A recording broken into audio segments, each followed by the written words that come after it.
This episode is brought to you by Prize Picks. The hard-hitting football action is even better with Prize Picks. The weather might be changing, but the feeling of being right never gets old. So keep the season rolling with Prize Picks by getting $50 instantly in lineups when you play your first $5. We are in the thick of football season, and some of y'all might be feeling down, but don't worry. That's why we have Prize Picks to keep you going for the rest of the season. Week 8 of football was something special. Drake May is going to be special, and Saquon went crazy against his old team. More. And for all you basketball fans, welcome to the fun on Prize Picks. Prize Picks is simple to play. Just pick more or less on at least 2 player stats. If you get your picks right, you could cash in. Prize Picks offer injury reboots. If your player leaves the game in the first half and doesn't return, Prize Picks won't count it as a loss. Feel sorry for our guy Scatterboo. Out there, download the Prize Pick app today. Use code Shannon to get $50 in lineups after you play your first $5 lineup.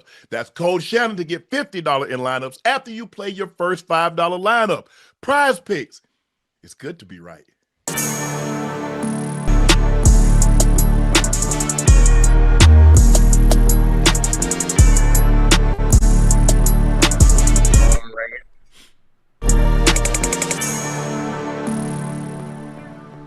Good evening, ladies and gentlemen, and thank you for joining us for another episode of Nightcap. Y'all know who I am. I'm your favorite Unc, Shannon Sharpe, and my partner and co-host, he's Liberty City's own. He's Bengals Ring of Fame honoree, a Madden ratings adjuster, a former Pro Bowler, and an All-Pro. He's Chad Ochocinco Johnson. And joining us every Wednesday, our guest and our third member of the Big Two, now a Big Three on Wednesday. Y'all know him, University of Arkansas alum, Little Rock, Arkansas native, 7-time All-Star. Here he is, ladies and gentlemen, ISO Joe Johnson. Joe, what it do? Yo, come on, man. Slow motion better than no motion, baby. Just moving one step at a time, one step at a time. Man, please make sure you hit that subscribe button. Please make sure you hit the like button and go subscribe to the Nightcap podcast feed wherever you get your podcast from. We'd like to thank each and every one of you for your support and your continued support. Thanks to you, Nightcap has become a phenomenon. Only because of you, it will continue to grow at an exponential rate. So thank you very much for your support. Now, make sure you go check out Shea by LaPortier. If you can't find Shea by LaPortier in a city or state near you, order it online. We'll ship it directly to your door. The best tasting premium VSOP cognac on the market. Don't take my word for it. Try it, compare it against others, and I guarantee you'll know that to be true. Please drink responsibly and stay safe. Follow my media company page, Shay Media, on all of its platforms, and my clothing company, 84, with 84 being pinned in the chat. We got a very special guest joining us, new Broncos tight end, Marcedes Lewis joins us a bit later. Ocho, this will be his 20th season. 20th. Hey. Woo. Hey, that's a blessing. You hear me? Yeah. You know how long, hold on. I don't think people understand. Hey, Joe, you know how long 20 years is for a tight end? Well, it's never been done. Not a quarterback, Whitney Gonzo has the record at 17. So, he has the record, but the previous record, those two guys played 17, and we understand how long Tony Gonzalez played and Jason Witten. He surpassed that. So, he's been at it for a minute. Congratulations to him, but we'll talk to him in a minute. Lamar Jackson confirmed he was the reason behind the Ravens removing the ping pong tables games from the team locker room. Let's take a listen to what Lamar had to say about this. I told Kaneko, our head equipment guy, I told him to take all the games and ping pong, turn the TVs off. If we could have took the TVs out, they would have been out too, but I appreciate Mr. Steve for putting that in there for us, but yeah, we had to focus. I wouldn't say people don't take the job serious, don't get me wrong, but I didn't feel like it was the time for that. We got a lot of work to do. I don't know if you guys can see it, but we got a graphic up here of this is what the locker room looked like, the Ravens locker room looked like. Probably have them next year, summertime, OTAs or something, but right now, that's not the focus. My bad. Yeah. Lamar had a little bit more to say, but here's the graphic of what the Ravens locker room looked like without any gaming tables or any other. It looks naked. It looks naked. Ocho, Yo. I think Marlon Humphrey kind of dimed him out at the beginning because I think Marlon was on a podcast and he said the two most important players, the two most popular players on the team, two best players on the team. Well, you kind of narrowed it down. You know, one of them's Lamar, and then if you're gonna say Derrick Henry or Roquan Smith, but we knew L. Jack was one of them. I said, you know what? Yeah. I'm gonna take the guesswork out of it. I'm gonna take the suspicion out of it. I did it. I went to the training and said, look, blah blah blah, so forth and so on, and they got it done. Ocho, you got a problem with this? But now, honestly, I don't have a problem with it. They were 1-5. Now they're 2-5. Listen, having games, video games, and all the extra stuff, the TVs inside the locker room, that's a privilege, Unc. That's a privilege. And when you're losing the way they're losing right now, especially defensively, they playing horrible. All the extra stuff, it needs to be gone. All the distractions, having fun. What you on the video game for? And you 1-5. Yeah. What you on the video? What you on the video game for? And they throwing 300+ yards on your defense. You can't tackle. You don't deserve to have the extra privileges that you get in the locker room. You all about business. You want to play the video game? Wait till you get home. We want to watch TV? Wait till you get home. So I understand, and it had to take somebody like Lamar to do it. Because anybody else tried to pull that, oh man, they would have been talking trash. They would have been chirping. Man, you better sit your ass down. Yeah, exactly. But listen, Lamar is the only one that can pull that trigger, right? And ain't nobody gonna peep a goddamn sound. But it's the right thing to do. It's the right thing to do, honestly. Joe, hey, I agree, man. You know, when you losing, it magnifies everything. So you everything. Hey, you looking for any little thing in there? Like, okay, get the damn ping pong table out here. The pool, you want it all gone. You know what I mean? Because you know those little distractions. You know, it can add up in a big game or in practice. It can take your focus away.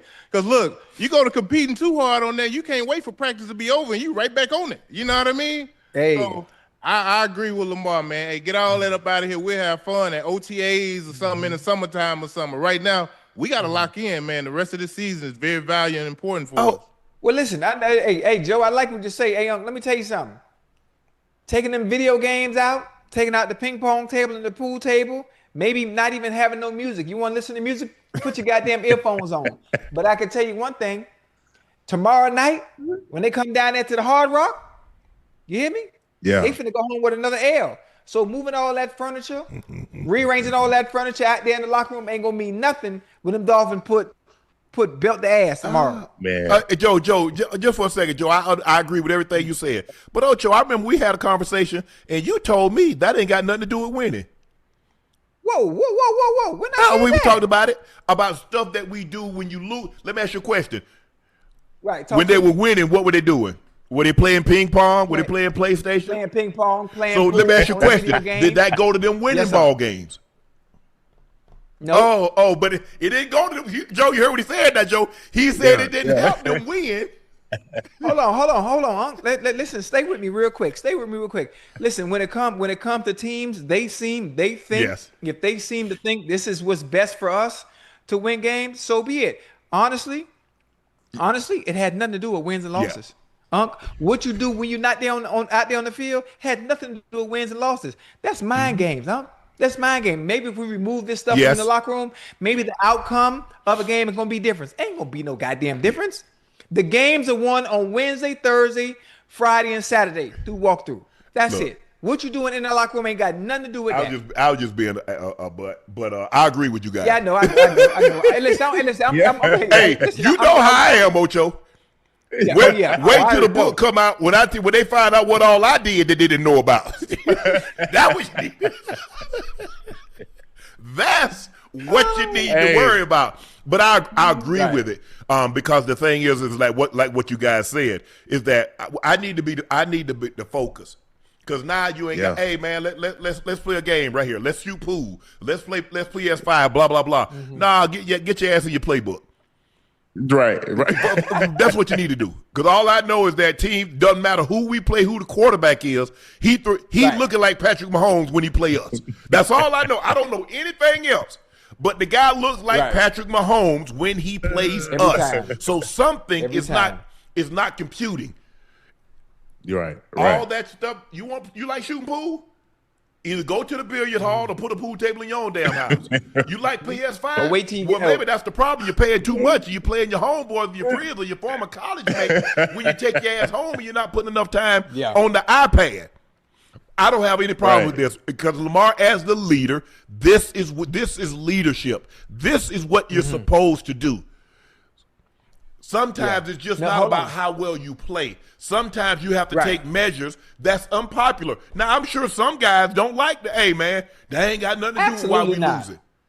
Absolutely not. But what they gonna say? Who gonna say something? Who gonna people sound in that locker room, Joe, when Ocho say, you know what, man, we don't need this. We don't need this no more. I'm in 8. That's what I'm trying to say. Who gonna say something to Lamar? Man, please. No. Absolutely. But that's the thing. Not the way they looking on defense. You're right. Because like I said, look, I remember we was losing the game. Hey, we didn't have lunch. Dan told us, I ain't feeding you, sorry, you know what. Go get your own lunch. Oh, okay. Hey, you can get it. Oh. I'm just not paying for it. We just not paying for it. I ain't saying you couldn't eat. So you got an hour to get your ass to wherever you wanted, whatever you wanted. I mean, obviously, we have fast food places. Back. Obviously, you're not going anywhere to sit down and eat, and you're not gonna get anything heavy. Right. But that's the way it goes. I mean, when you losing, hey, sitting on your helmet, they don't know I'm sitting on my helmet. What that got to do with why we losing? I was sitting on my helmet when we was winning. Nothing. The locker room was nasty when we was winning. We got to clean up. We do all whatever. You like, Ocho, you said it very clearly. It's mentally. Maybe that's the maybe. All you want somebody like, damn, man, they took them games up out of there, man. We playing. Okay, what else can we remove? Yeah. I got a question, huh? Hey, I got a question, Joe. Hey, chat for you, for those of you that are listening, what happened when you remove all that stuff and you still get whooped? And we can live with them results, Ocho. Yeah. But we know we ain't had no distractions coming into practice. We ain't got Ocho coming in there talking about, I'm finna get that Joe on the table. We ain't got had your money tucked up under the rail like you at the juke joint. Okay. Because when you gamble on the pool table, you tuck the money up under the rail. Oh yeah. Right. Hey, look, then it gets so serious. I done came in there with my own pool stick. Yeah, I can't wait for Ocho today. You know what I'm saying? For real. Now we all out of whack. We got a whole game plan we got to think of. Right. Man. But you know what? I can honestly say I can only remember a handful of times of me actually watch. The only time I can only remember that I actually watched television, y'all know what it was? The OJ trial.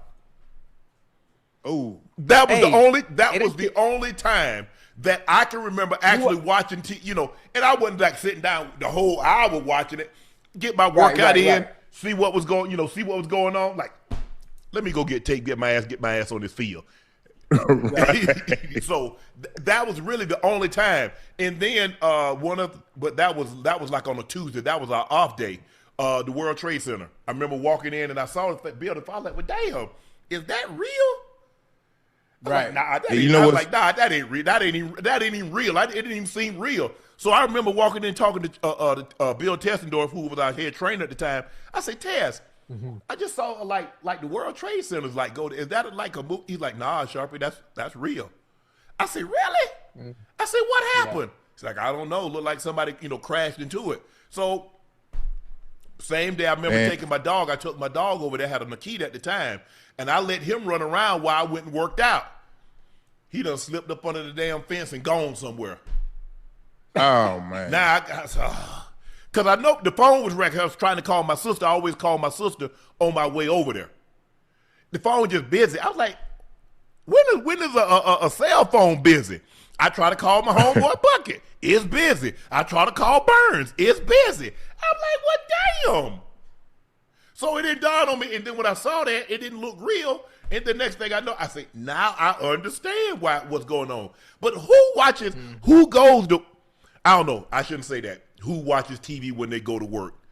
I don't. I don't watch TV when this one. But I don't watch TV, but I don't have a problem. That's what leadership should be. That's what Lamar should have done. And he should look, y'all know who did it. I mean, I'm surprised John Harbaugh didn't do it, but he didn't want to come off as like, oh, coach doing that but when we were winning, he didn't take him, he didn't blah, blah, blah, X, Y, and Z. You know how it goes. Yeah, I'm glad Lamar did that. I'm glad Lamar stepped up, showed the leadership that has been bestowed upon him, that he earned. He didn't deserve it. He earned that with his play. Yeah, absolutely. He's one of the senior tenure players that are there. If he can't say, take it out, X, Y, and Z, well, who can? Yeah. Right. Listen, and one more thing before we go on to the next subject, I just want to add for the chat, Joe, I want to let you know. I know they took, Lamar took the right measures, to make sure the team focuses and do what they need to do offensively. Lamar gonna take care of his business, but the defense ain't nothing happen. Listen, tomorrow I'm going to the game tomorrow. Okay. Joe. You hear me? Hey, Tua finna throw for 300. You hear me? Hey, hold on. Tua finna throw for 300. What Lamar gonna throw for? What? My ass. What is Lamar Jackson going to do? I mean, knowing Lamar, first game back, he might be a little rusty. He'll throw for about 210. Man, boy, Lamar gonna win Player of the Week. Hey, it's mighty funny, Ocho. You got all this confidence in Tua now, but just a couple weeks ago when we was on here, and you talking about him throwing picks, you was like, I was like, man, maybe he gonna turn around. I said it was early. You was like, oh man, right. He went out there and had a hell of a game against the Falcons, and now you back on the bandwagon. I'm all for it. I never jumped off the bandwagon, Joe. When Tua played bad, this is something that I had a problem with. Critiquing players and not really saying when they playing bad. I made excuses for them. Joe, I ain't making no excuses for them. When you play bad, I'm gonna let you know, and I'm gonna say it loud. I'm gonna say it proud. I'm gonna scream from the hill like Jack and Jill. You hear me? So you got them beating the Ravens?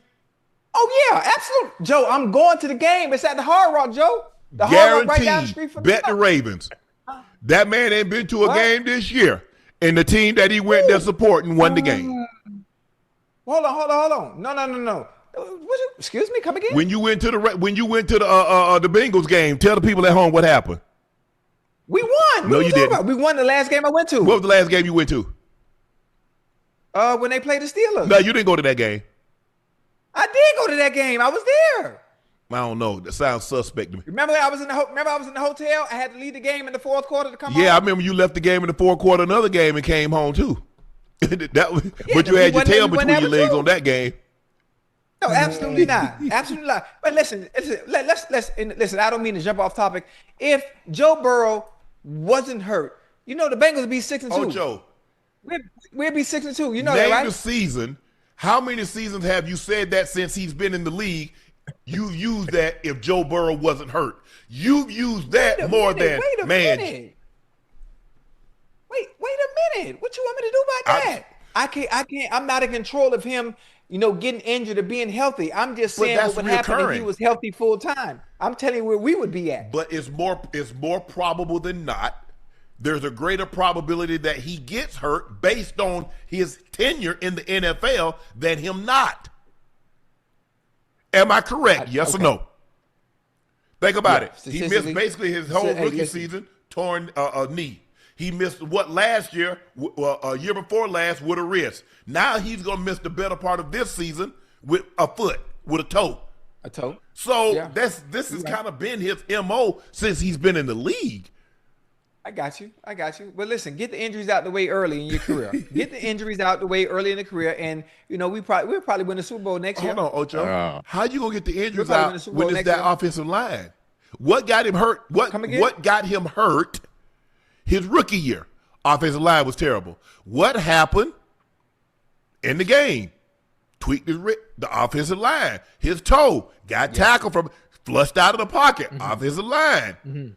So, I mean, y'all got a new one coming in I don't know about? No, we don't. But everybody can't have matter of fact, everybody can't have the Philadelphia Eagles offensive line, huh? Everybody can't have the goddamn. Y'all just don't need to have the bad news bears.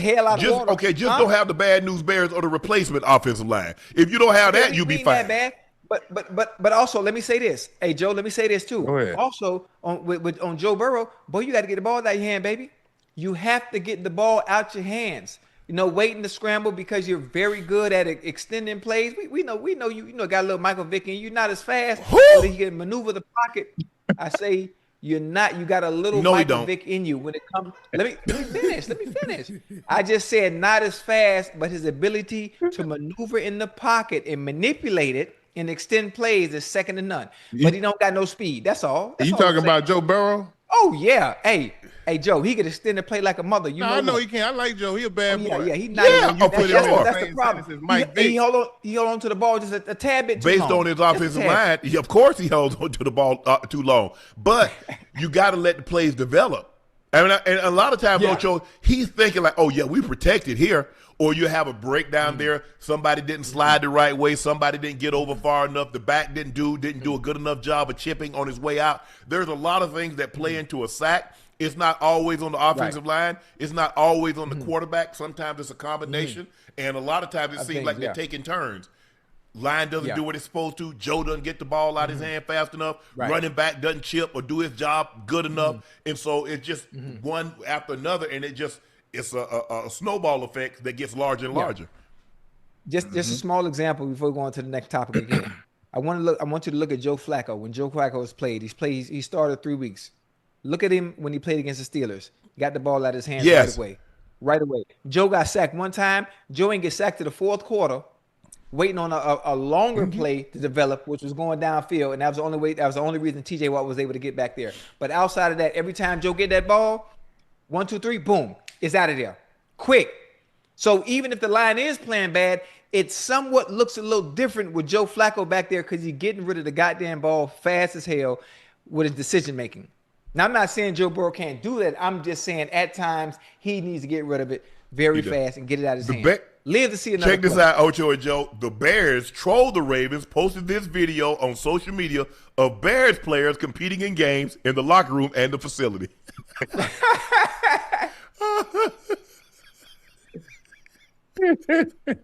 Oh, they playing Papa Shot. Oh, we had one of them. You had a Papa Shot in the locker room? Now they're playing ping. Look at Ocho. They're playing ping pong. They're playing darts. Darts. Now they on the game. Patty, this team's petty. Yeah, we had a pop. Ocho, that was money. That was money, Ocho. Y'all were gambling on Papa Shot? Yes. Man, hey, we had ping pong tournaments. Yes. Oh yeah, we had ping pong back in my day. I'm talking about like a couple people play before practice, couple people play after practice. Right. Man, look here. I know how I get. You come and put your per diem money down. Oh, we bet money. So like we get that money per diem, Ocho. You put that thing down. Yeah. Hey, and we shoot. Two people make it. It go back. Right. You might have 10 people up there. If only one make it, you get all them per diems. Oh, yes. For real? Okay, I like that. So we get like workout checks. So in the OTAs, Ocho, you get a workout check. It's probably like $250, $300. So I go upstairs, I get my check. I bet the check, because that's what everybody would do. Bet the check. Don't even look at it, Joe. Just bet the check. All right. We shooting. Okay, I'm like, damn, man, we got to go. We'll finish this up. Leave the checks right there in the locker room. So we come back. I make mine. 2 dudes missed theirs. It was me and Burns. I think it was me and Burns and House. I think it was me, Burns, and House. But anyway, we were shooting. I opened their check. It was like $350. My check was $70,000. They had owed me from last year some money. Okay. So you got lucky. I got lucky. You didn't know? I didn't know because I didn't open the check. See, the thing is, Joe, you can't open it. You got to shoot it blind. I don't know about that one. Oh, that's how we got to do it, Joe. You got to shoot that thing blind. Because, see, if you know what's in there, you ain't going to do it. I want you, just put the per diem right there. Put it right there. Y'all play cards? Joe, y'all play cards? Yeah. What y'all play? In between, Boo-Ray, We play Boo-Ray, in between, guts. Yeah. Ain't nothing nice playing them games, in between, man. Joe. No spades? Well, it's hard to play spades. We don't really play spades for money. We play spades for pride. Okay. Hey, Ocho. Yeah. It may be a sensitive subject right now, but them boys love to gamble, man. Oh, for sure. You hear me? Oh, listen. Yeah. Hold on. Listen. Hey, Joe, that's everywhere. Yeah. That's everywhere. I mean, obviously they made it legal, which is kind of weird how they make it legal, and then all of a sudden you're surprised that people are actually gambling now. But you do know right from wrong. So I mean, it's but you know what they're getting them on. they're gonna fix it. So if you're a player, you can't bet on the props. It's the prop bets that's getting them. It's not the win or lose the game. It's over under the minutes.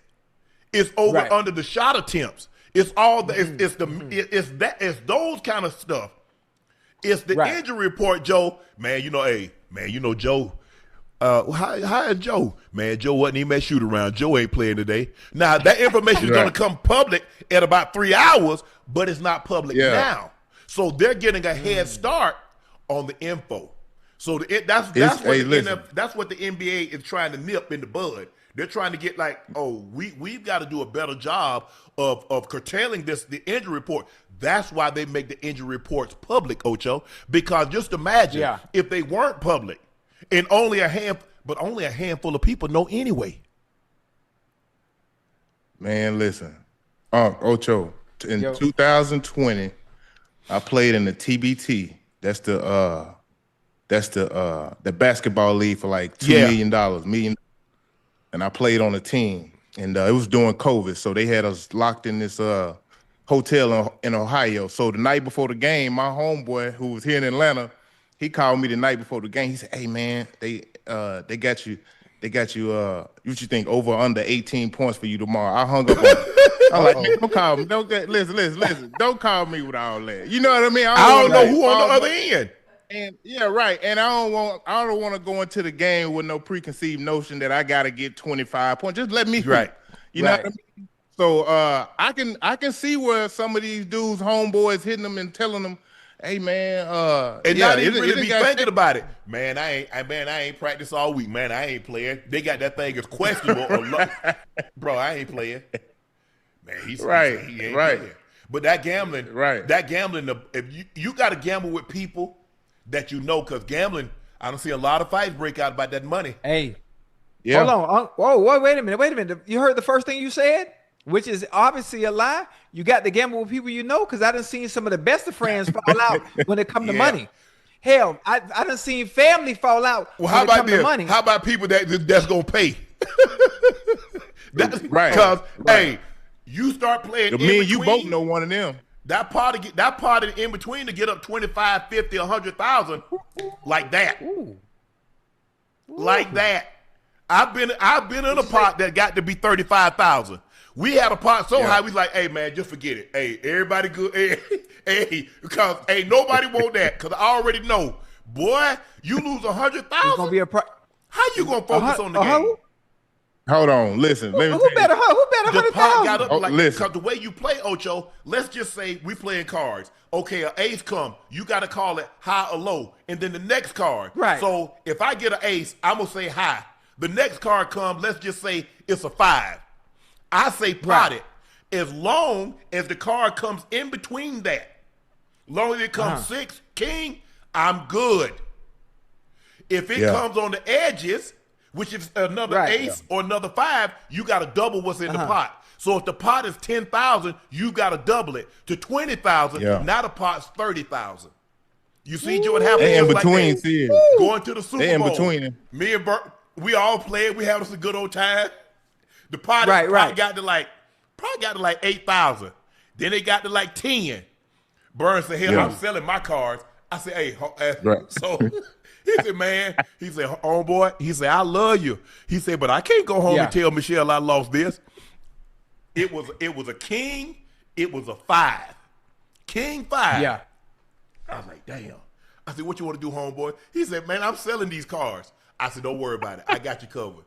I said, "I got it covered." I said, "What we gonna do? I said, if we lose, I'll put the money up. Right. If we win, I'll split it with you." I wouldn't do that with anybody else now. Right. This is all my money. Whoa. What about me? You wouldn't do that with me? You first of all, your ass wasn't even in the league. You was in college. As a matter of fact, my bad. In 98, where were you at in 98? 98. Boy, I was a junior in high school. No, I was a sophomore in college. Yeah.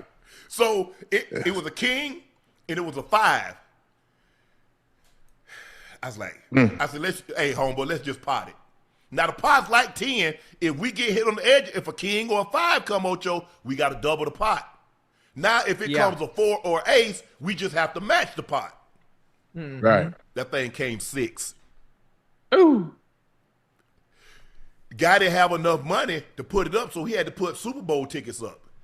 Because we'd going to the Super Bowl. Because you know how long it takes you to get from Denver to Miami? So a lot of money changed hands. Oh, yeah. Man, listen. Hey, Joe, I know you got some good gambling stories. You ain't got to put no name on it, though. Just man, listen, when I was playing here in Atlanta, me, Josh Smith, Mike Bibby, Big Jason Collins, like we used to gamble, Ocho, and like when you get off the plane, if you won $7,000 or $8,000, that was a pretty good day. Right. You know what I mean?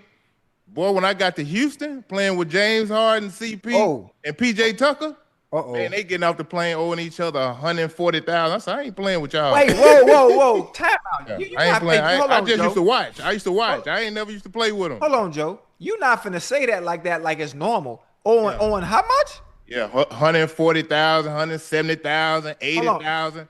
You talking about in Bitcoin or American dollars? With no Bitcoin back then. That money. Hey, I heard stories like, guys, you had to come to the table with 100, 150, 200,000 in cash just to sit at the table. What? And if you're not gambling, you couldn't sit in. You're like, nah, bro, you got to go. Yeah. Nah, I'm just here with such and such. That ain't got nothing to do with me. Yeah, Ocho, cause look, you gonna come to the table with that little 2,500 trying to you trade. They ain't gonna let you know. That's gonna last you 2 rounds, homeboy. You gonna be out of there. That's how most big heavyweights gamble, is that you gotta come with X amount of dollars. You gotta come with 50, 100, 200, $250,000 in cash just to get in and sit in the room. Cause you're not finna be no bystander. They don't need no cheerleader. They don't need none of that. Right. But this all athletes though. It ain't like no homeboys. It ain't none of that. This is all athletes. Man, Oak love to gamble like that. Big Oak. Yeah, Oak Tree. Hey, but I know another guy that like to gamble like that and talking about, we staying at such and such. I think ain't got nothing to do with me. The man that do right here, I said, bro, you're not finna get my house. I'm sorry, bro. I'm good. I don't want to say, man, guess what? I took 50K. No. Because he got that kind of money that every time you play, you nervous because you know you can't put him under the gun. You can't put him at risk.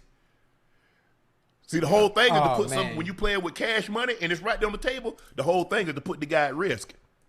You can't put him at risk. If you can't put him at risk, because he will cover it. All right, we got our special guest joining us. He just signed with the Broncos, playing in his 20th season, played a grand total of 285 career games from playing University of California at Los Angeles, a.k.a. UCLA. Here he is, ladies and gentlemen, Marcedes Lewis. What's up, brother? Man, I'm good, man. How you doing, bro? I'm doing well, man. Just everything happened so fast. It was obviously I played 19 last year. I didn't get picked up for camp, didn't do OTAs. This was the first time I hadn't been in camp. So it was a mental, it was messing with me mentally for a second because it's something that I've been used to. And I'm one of those that I love camp. I love building that gristle and getting ready for the season. And so when I didn't get picked up, it was like, okay, how do I want to go about this? And so I just was kind of more introspective about it and just kind of was in a state of allowing, meaning like not resisting nor forcing what was meant for me. I come back from Joshua Tree. I go to a place where I recover at, get in the sauna.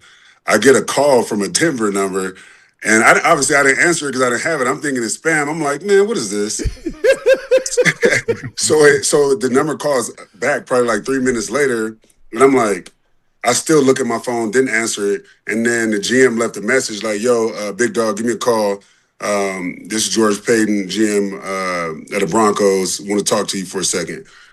So I called him back, and literally right there, and this was Monday, he was like, yo, can you fly out here tonight?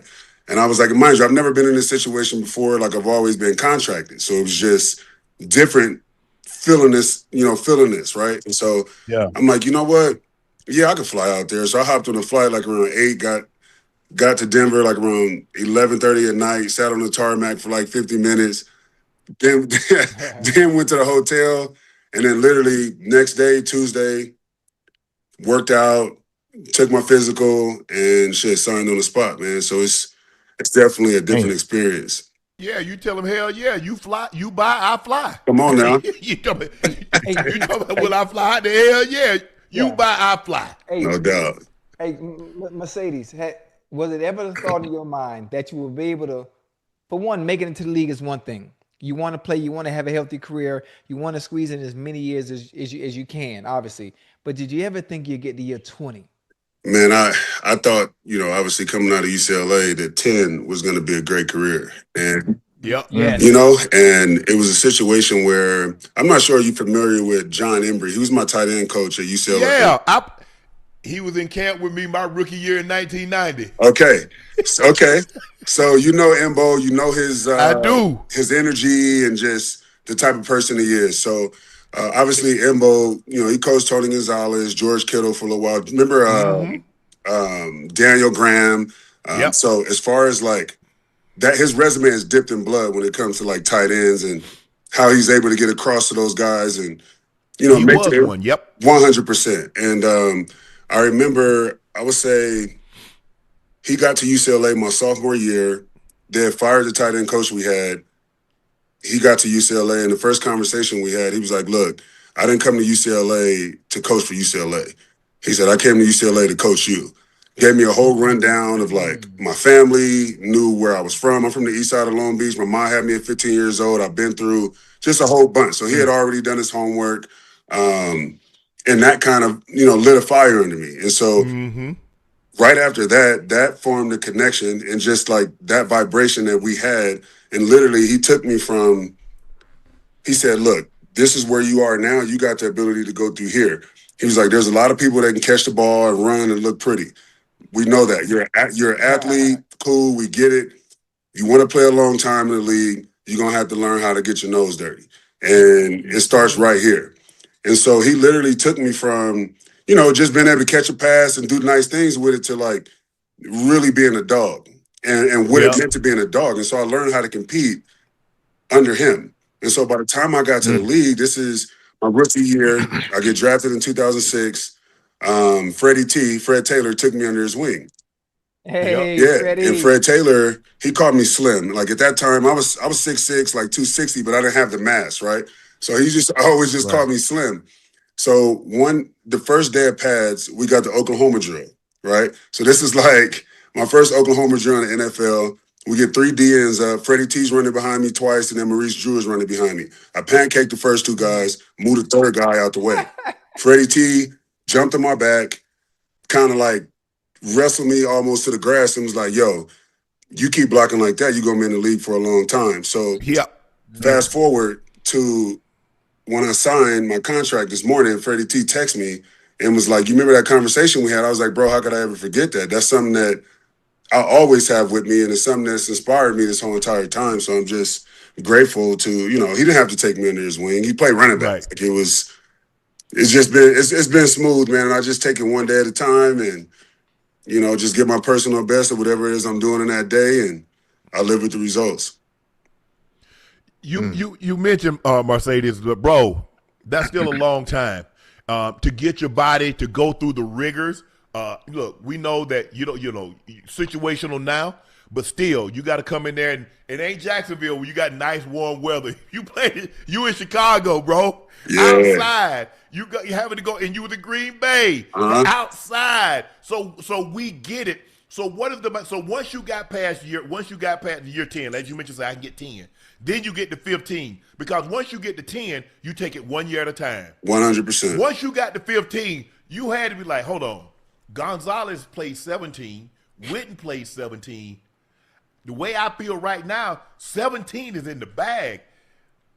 Was it ever a realistic shot once you got past 15 that 20 would be in the equation? Bro, you just hit it on the nose. And like this conversation is something that I have pretty often with people, because they ask me like, how did you like what in your mind made you think that you can just keep going and keep jumping up to continue your career? 15 was literally that magic number.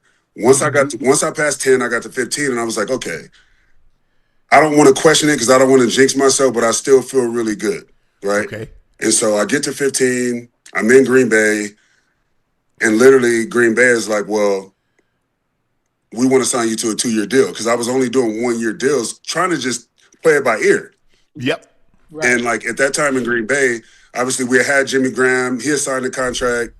He was there for a couple of years. Then he ended up leaving, and then I ended up being like the full-time Y. Like, so I was the Y, which means like the do-it-all tight end for the listeners out there. And then we had obviously the pass-catching tight end at that time, Robert Tonyan. So Yep. I was doing all the dirty work, outside zone, power, ISO, all that. Like, You got to set that edge, Marcedes. You got to set the edge. Come on, man. I was sifting. I was doing all that. And so I didn't expect them to offer me a 2-year deal. I thought it was going to be 1 year. But when they offered me a 2-year deal, I felt like it was my responsibility to go out there and continue to give them what they know that I'm about. And I signed the deal, didn't look back, got through 17, still felt really good. A-Rod ends up leaving, Devontae ends up leaving, Cobb retires, Dave Bakhtiari leaves, and I'm like, okay, it's only me here. I know it's about to be my time to go too. So they hit me up like, hey, Sadie's like, we're kind of changing the regime, like, the jargon. Yeah. So I'm like, all right, like, no doubt, whatever, like, I'll figure it out. And then not too long after that, I would say June, Chicago hit me up. And then we had Luke Getsy, who was the quarterback coach with Green Bay and was familiar with, how to use me as far as in plays and what I'm good at, and brought me to Chicago, thinking that was going to be a 1-year deal. Played that out, still played about 43% of the plays at 39 years old. So I'm still rolling. Then the next year, bring me back. So that's 2 years. And then here we are now. It was just like once I got 18, I was like, I have to get 20. Got 19.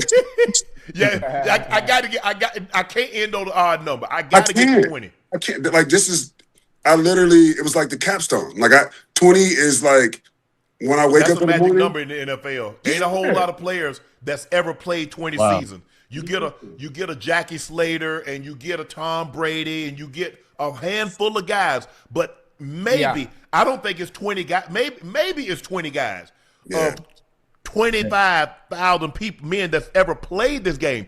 Darryl Green played. It ain't a whole lot of guys. So let me ask you this: is this it? You trying for 21, or you done at 20? You stopping on a nice round even number. Okay, so this will be the first time I've ever said this, because I haven't, but this is it. Like, if I had said that last year, like if I said that after 19, I wouldn't have felt like I did in these months that I was not playing, right? Okay. Like, bro, I would wake up sometime, like the season started, it was a few teams hitting my agent up, but it was like, just, is he still working out? Does he still want to play? Just a bunch of like fluff. It wasn't nothing serious. So I told my agent, Buzz Cook, I told him, I said, look, if it's not serious, like, don't hit me up because it's messing with my head. Like, some days I'll wake up Sharp and be like, I feel good. And then some days I wake up and I feel like I'm in a nightmare because I'm waking up, I'm watching ball there, and I'm in my mind, I'm like, there's not 64 tight ends better than me in this league. And I know I could be out there helping somebody win. Yeah. And like, especially for what I do at this point in my career, like, I'm the best at this, right? Like, just point of contact, setting the edge, rock setting and play pass. Like, you know how it is. Like, it's I take it serious. Block it, we sift this thing up, hey, we'll scoop it. Whatever you want to do. Hey, if y'all want to let me be Gilligan, I get on that island if I need to. Come on. And so, and that's kind of where I'm at. And today, Sean Payton pulled me aside and was like, I've been watching you for the last 8 years. Like, even when I was in Green Bay, the Saints kept trying to get me when he was with the Saints. He was like, I just want you to know that I've been watching you for the last 8 years. I know what you're about. Everybody talks about how you are as a person. Like, I get it. But you're not staying in this league for as long as you have just for being a great leader. You've been dominant. We need somebody like you. And so they made me feel valued. They made me feel welcome. And to be honest with you guys, like, today was the first time I felt like nervous. Wow. Because it was like, I'm 41. I didn't do camp. No OTAs. What's my reaction time like? Regardless if I'm working out, right? Like it ain't you ain't playing football. Exactly. Exactly. Yeah. And I really questioned myself. Like the night before going to sign my contract and then going to practice, like I'm in there and I'm like, they give me the playbook, all of that. I'm looking through and I'm like, okay. Every hour that went by today, I felt more and more confident. Like I get in there and it's just like all my teammates are like, just loving me up, bro. And I'm just like, damn, like this is where I'm supposed to be, and it feels good. And all right. Once I got on the field, bro, it was just like riding a bike. So I'm grateful for the moment. I've always been in gratitude. I lead with just gratitude, man. And it's special, bro. Joe, you had a question. That's what's Joe, up, go man. ahead. Yeah, I wanted to say first off, Marcedes, man, congrats on 20 years, bro. That's a long time, especially in the NFL. What's the biggest difference? What would you say the biggest difference is from like year 1 to like year 20 now?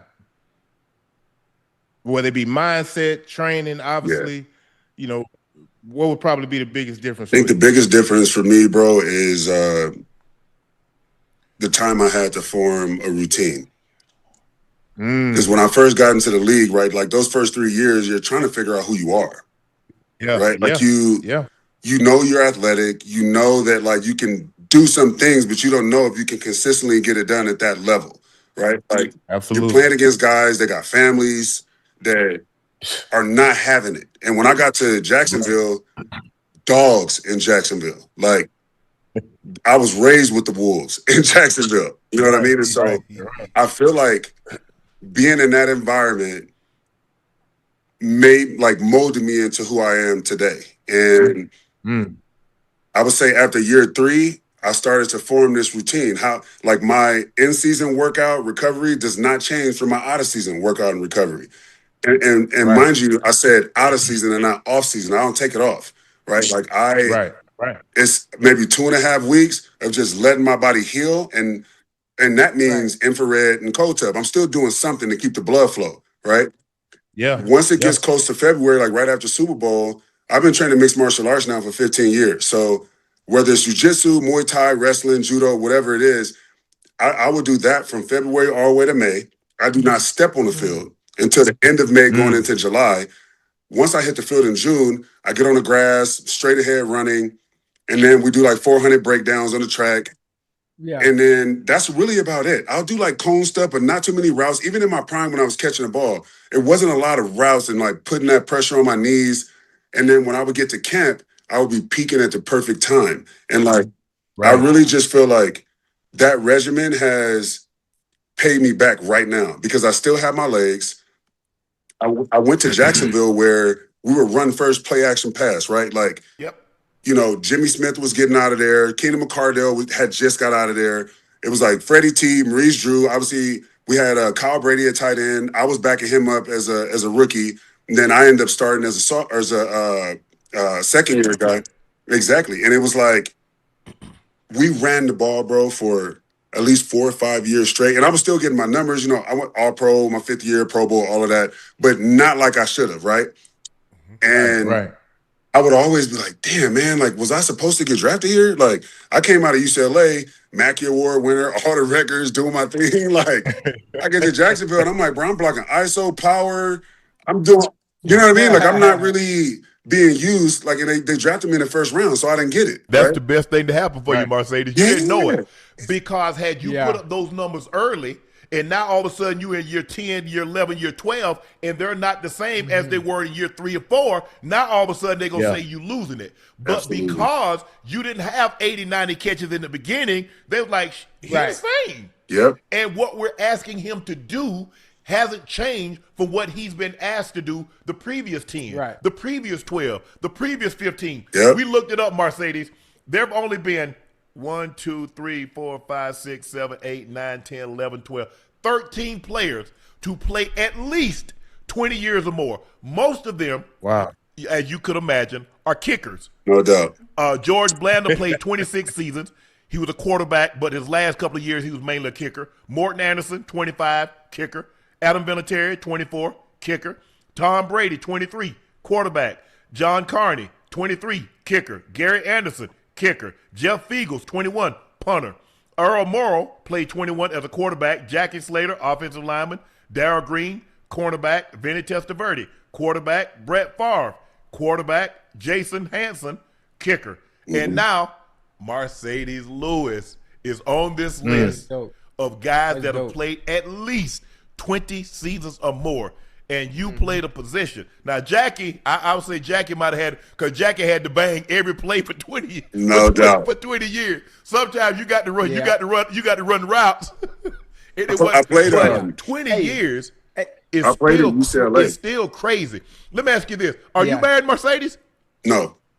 Because I was going to say, that's an awful long time to ask somebody like, hey, I need you to make these sacrifices for 20. I need you to pick up the kids. I need you to be the PTA. I need you to be the recitals 100%. And the football games and all this and all that other stuff. So you understand the sacrifices that you make, but when you have a partner, you're also asking them to make said sacrifices. 100%. As well. Yeah, absolutely. Hey, Marcedes, what combat sports you do again? Jiu-jitsu? Muay Thai, Jiu-Jitsu, a little bit of judo, some wrestling. I think that's you right there, Ocho. Ocho ready. Ocho say he want to do a little. Ocho say, Hold on. But I got a black belt and all that. You got a brown belt too to hold your pants up. Marcedes, I think that's what we want right here. Marcedes and Ocho. Hey, well, I got a black belt. I got a black belt in jiu-jitsu. Oh yeah, I'll submit you pretty quick, bro. Wait, what? Yeah, you heard her. Hey, let me tell you something. I say when I'm done with James Harris and I beat his ass, I mean you welcome. We whatever you want to do. Ocho, start with somebody like at 140. Man, that man, did you hear him say he's 6'6", 265, 270? Hey, Unc, listen to me, Marcedes. I'm 6'4", 230, man. What you talking about? But he do that, Ocho. So you not got to worry about his conditioning. He fight. He MMA. He trains like that. So you know his conditioning is through the roof. Hold on, time out, man. Stop playing with me on sweet Jesus, man. I trained. It's just different. It's just different though, Ocho. It's like if we was just straight boxing, potentially, like you may be able to land a couple shots, but I'll still fight behind my jab. And listen, no, hold on. I land a couple shots. I'm gonna whoop your ass if it's boxing. No, you see how calm I am right now. How you gonna get? I'm calm right now too. Let me ask you a question, Ocho. How you gonna get up? You never fought from your back. You don't know how to get up. What you talking about, man? I can fight off my back foot, front foot. No, I said your back, not your back foot. Your back. Your back. Oh, I was a state champion grappler. What you talking about? Your ground game like that? My ground game. Yeah, his foot game like that running. Yeah, nah. Like, it would be dope to roll with you though, Ocho, if you ever want to roll. Obviously. Yeah. Let me know. Hey, what's wrong with my goddamn camera? Don't start me to lie. It's your camera. we got Marcedes talking about, hey, if you want to bang a little bit, he ready. He got the gear and everything. Ocho logging off now, huh? Nah, hey, spare Marcedes, bro. Nah, man, it's all good. Nah, don't spare me. The only spare I know about is a tire, and it's in my trunk. So let me ask you a question. So where's home, Marcedes? Sherman Oaks now. Oh, okay. So you stayed in Cali. Yeah, I'm in LA. I bought my mom a house in Lakewood, which is about 30 minutes from Long Beach, where I grew up at. We spent some time in like South Central, abusive relationship, all that. You know how it go. And for me, I bought a house in Encino, and then obviously the fires happened. It got close to the crib. Thankfully, I was able to sell my house last year, and then now it's more so just renting to be more cash free because I'm not sure what I was gonna do. Was I gonna play a 20th year or potentially go to the front office or whatever? I just didn't know, and so now I gotta hold that off for another 2 months or 3 months and figure that out.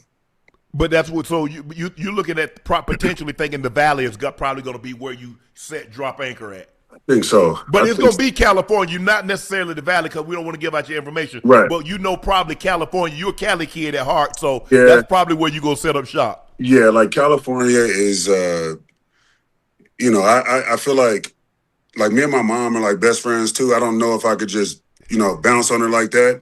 And then be that far away from her. Yeah. And so like I would probably rather stay there, but I love to travel too. So even if I like got something again in California, it would probably be like just a dope penthouse or something I don't have to worry about maintenance. I want the panoramic and I could just pull up, plug and play, and then I travel. Because having the house and all that is upkeep. The mortgage, bro, I'm over it. I'm over paying mortgages and interest rates, and I'm just over it. Man, like, right. Yeah. So I just, the older you get, like for me, I've been more of a minimalist the older I've gotten. And so I realized that I don't need a whole bunch to find joy. Like I'm happy inside, So all the other things that like, and mind you, playing in Jacksonville it wasn't the real NFL experience, right? Like there's nothing in Jacksonville, right? No. You hear that, Duval? Come on. I mean, when I got to Jacksonville, they robbing players. It was barely any restaurants. For sure. Dudes was getting stuck up at gas stations. No, swear to God, dudes was getting stuck up at gas stations. It was just not. I was like, what am I doing out here? Like, I was born in Long Beach. I saw all that in Long Beach. Went to UCLA. Right. That changed, right? I'm in Brentwood. Yeah, you in Westwood. You between Brentwood and Beverly. I get to Jacksonville, I'm like, okay. We going backwards now as far as like how I'm living, right? And so, yeah, man, at this point, I'm just like, the least that I have to worry about, least overhead that I have to worry about, can I just pack a bag and go travel and go see the world? Because playing ball, I've been playing Pop Warner since I was 7, have not stopped. I'm 41. When I retire after this year, I just want to see the world, man, like in a real way, Yeah. Right. Yeah. Well, at your size, everybody gonna think you did something. So you go to foreign country, they gonna be poor. They like you did something. 100%. You ain't just big for no reason walking around. Nah, and I'm low key too. Like I've already checked into it. Like certain places, especially in South America. Like I've been to Costa Rica for my birthday, but like I'm getting NFL to give me some security or something. Like I'm not. For sure. I'm not walking around, dilly dallying and not expecting nothing to happen. So. Yeah. Right. You definitely got to be on. You got to be on your best behavior. Watch your 6 at all times. And the best thing to do is say, "Hey, NFL, hook it up for your boy. Come on, man, set me up, please." Right. Hey, when you're at the Broncos, what number are you wearing? I'm wearing 89. Oh, okay, you got cars. I thought you was gonna get 84. I said, man, make the 84 look good one last time, man. Nah, you best to ever do it, bro. And ain't no way. And I wouldn't even. I just wouldn't, just out of just the respect. And it was crazy because you came up, like I'm in there and they're like, what number do you want? I'm like 89. And they're looking at the thing. And I was like, yeah, there's no 89. And then I looked at Sean Payton and Sean Payton was like, yeah, the best tight end ever play here is 84. I said, yeah, he's one of the best ever playing this league too. You know what I mean? So like, and that's all positions. So that's not even a question. Like, I appreciate that, man. Nah, Thank 100%. You, man. Hey, man, enjoy it, man. Hey. Broncos look good. They got a nice defense. Defense is sensational. Bo Nix is playing really well. Cortland Sutton, Mims. Hey, they got guys that can go make plays. They can run the football with Harvey and Dobbins. Hey, keep it going, man. Hey, who 100%. knows? Might see you in San Fran, baby. Hey, let's do it, man. I appreciate you guys. Thanks for having me, bro. This is the first time, me and Sharpe actually had a conversation, so I was geeked for that. Ocho, we always be seeing each other out and hollering at each other. Joe, it was a pleasure, man. Respect your career as well, bro. Nice meeting you, bro. Thank you, we're going to say that. We're going to say that at MMA, whatever, Muay Thai, Jitsu, whatever you want to do, whatever you call it, or Marcedes, you call it. Okay. And we'll get Ocho there. And then we'll have the paramedic pick him up and bring him back. For sure, man. Appreciate y'all love, man. Appreciate you, bro. Have a good one, man. Thank you, bro. Man, hey, that's unbelievable, man. Hey, 20 years playing that position. I think, guys, I know I could have got 15. But ain't no way in hell I could have got 20. Yeah. But why not? Why you say that? Injuries? Because, Joe, we used to hit. We bang. We don't do that bullshit they be doing now. Ocho, you better tell him. Hey, it was different. It was different back then. It was different. Yeah. I came up in the 90s where shells were shoulder pads. It wasn't the shells that you have up underneath your pads. That's what they call shells now. Yeah. We literally had on shoulder pads and shorts that was a shell day. But you thudded up. You thudded. You had on full pads Wednesday and Thursday. You thudded up. 9 on 7 was real. Team was like, hey, we were thumping. Training camp were hell. It wasn't no walkthrough. It was hell. We putting people on the ground in training camp. And, you know, we do what they do now, these joint practices, Ocho. But we was going overseas. So we would go overseas. Let's just say we went to Berlin. And so we would get there on like a Sunday. We scrimmaging the Dolphins. You know, we go places. We scrimmaging the 49ers. We scrimmaging Seattle when we go to Japan.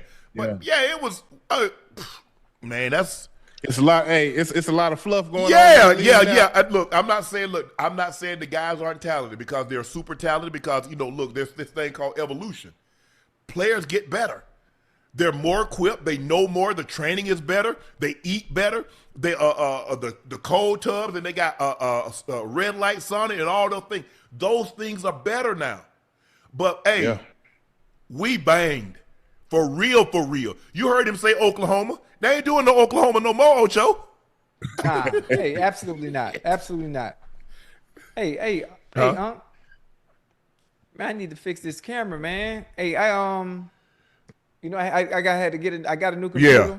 I got a new camera, because obviously the last 2 shows I had to use the laptop camera, because the USB wasn't recognizing the camera for me to use through the actual Sony. So, you know, I bought a new camera today. I bought a new laptop, Joe. And they gave me, and even with the new laptop and new camera, it still wasn't recognizing the camera. So they gave me a cam link. Is that what it's called? Yeah, a cam link. So I got the cam link, you know, plugged into the port, and it was able to recognize on Zoom. But now I don't know what's going on. It keep going in and out. The little El Gato thing. Probably say, since you ain't paid me my $5,900, it's gonna keep doing that. And my 100.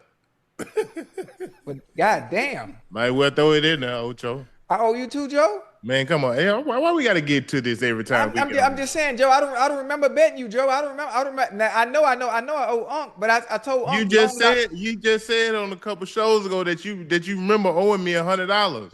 For real? Yeah, and I told you the season has started back and everything. But I told you I ain't gonna hold that against you. Well, hold on, Joe. Let me check the books. I'm gonna check the books.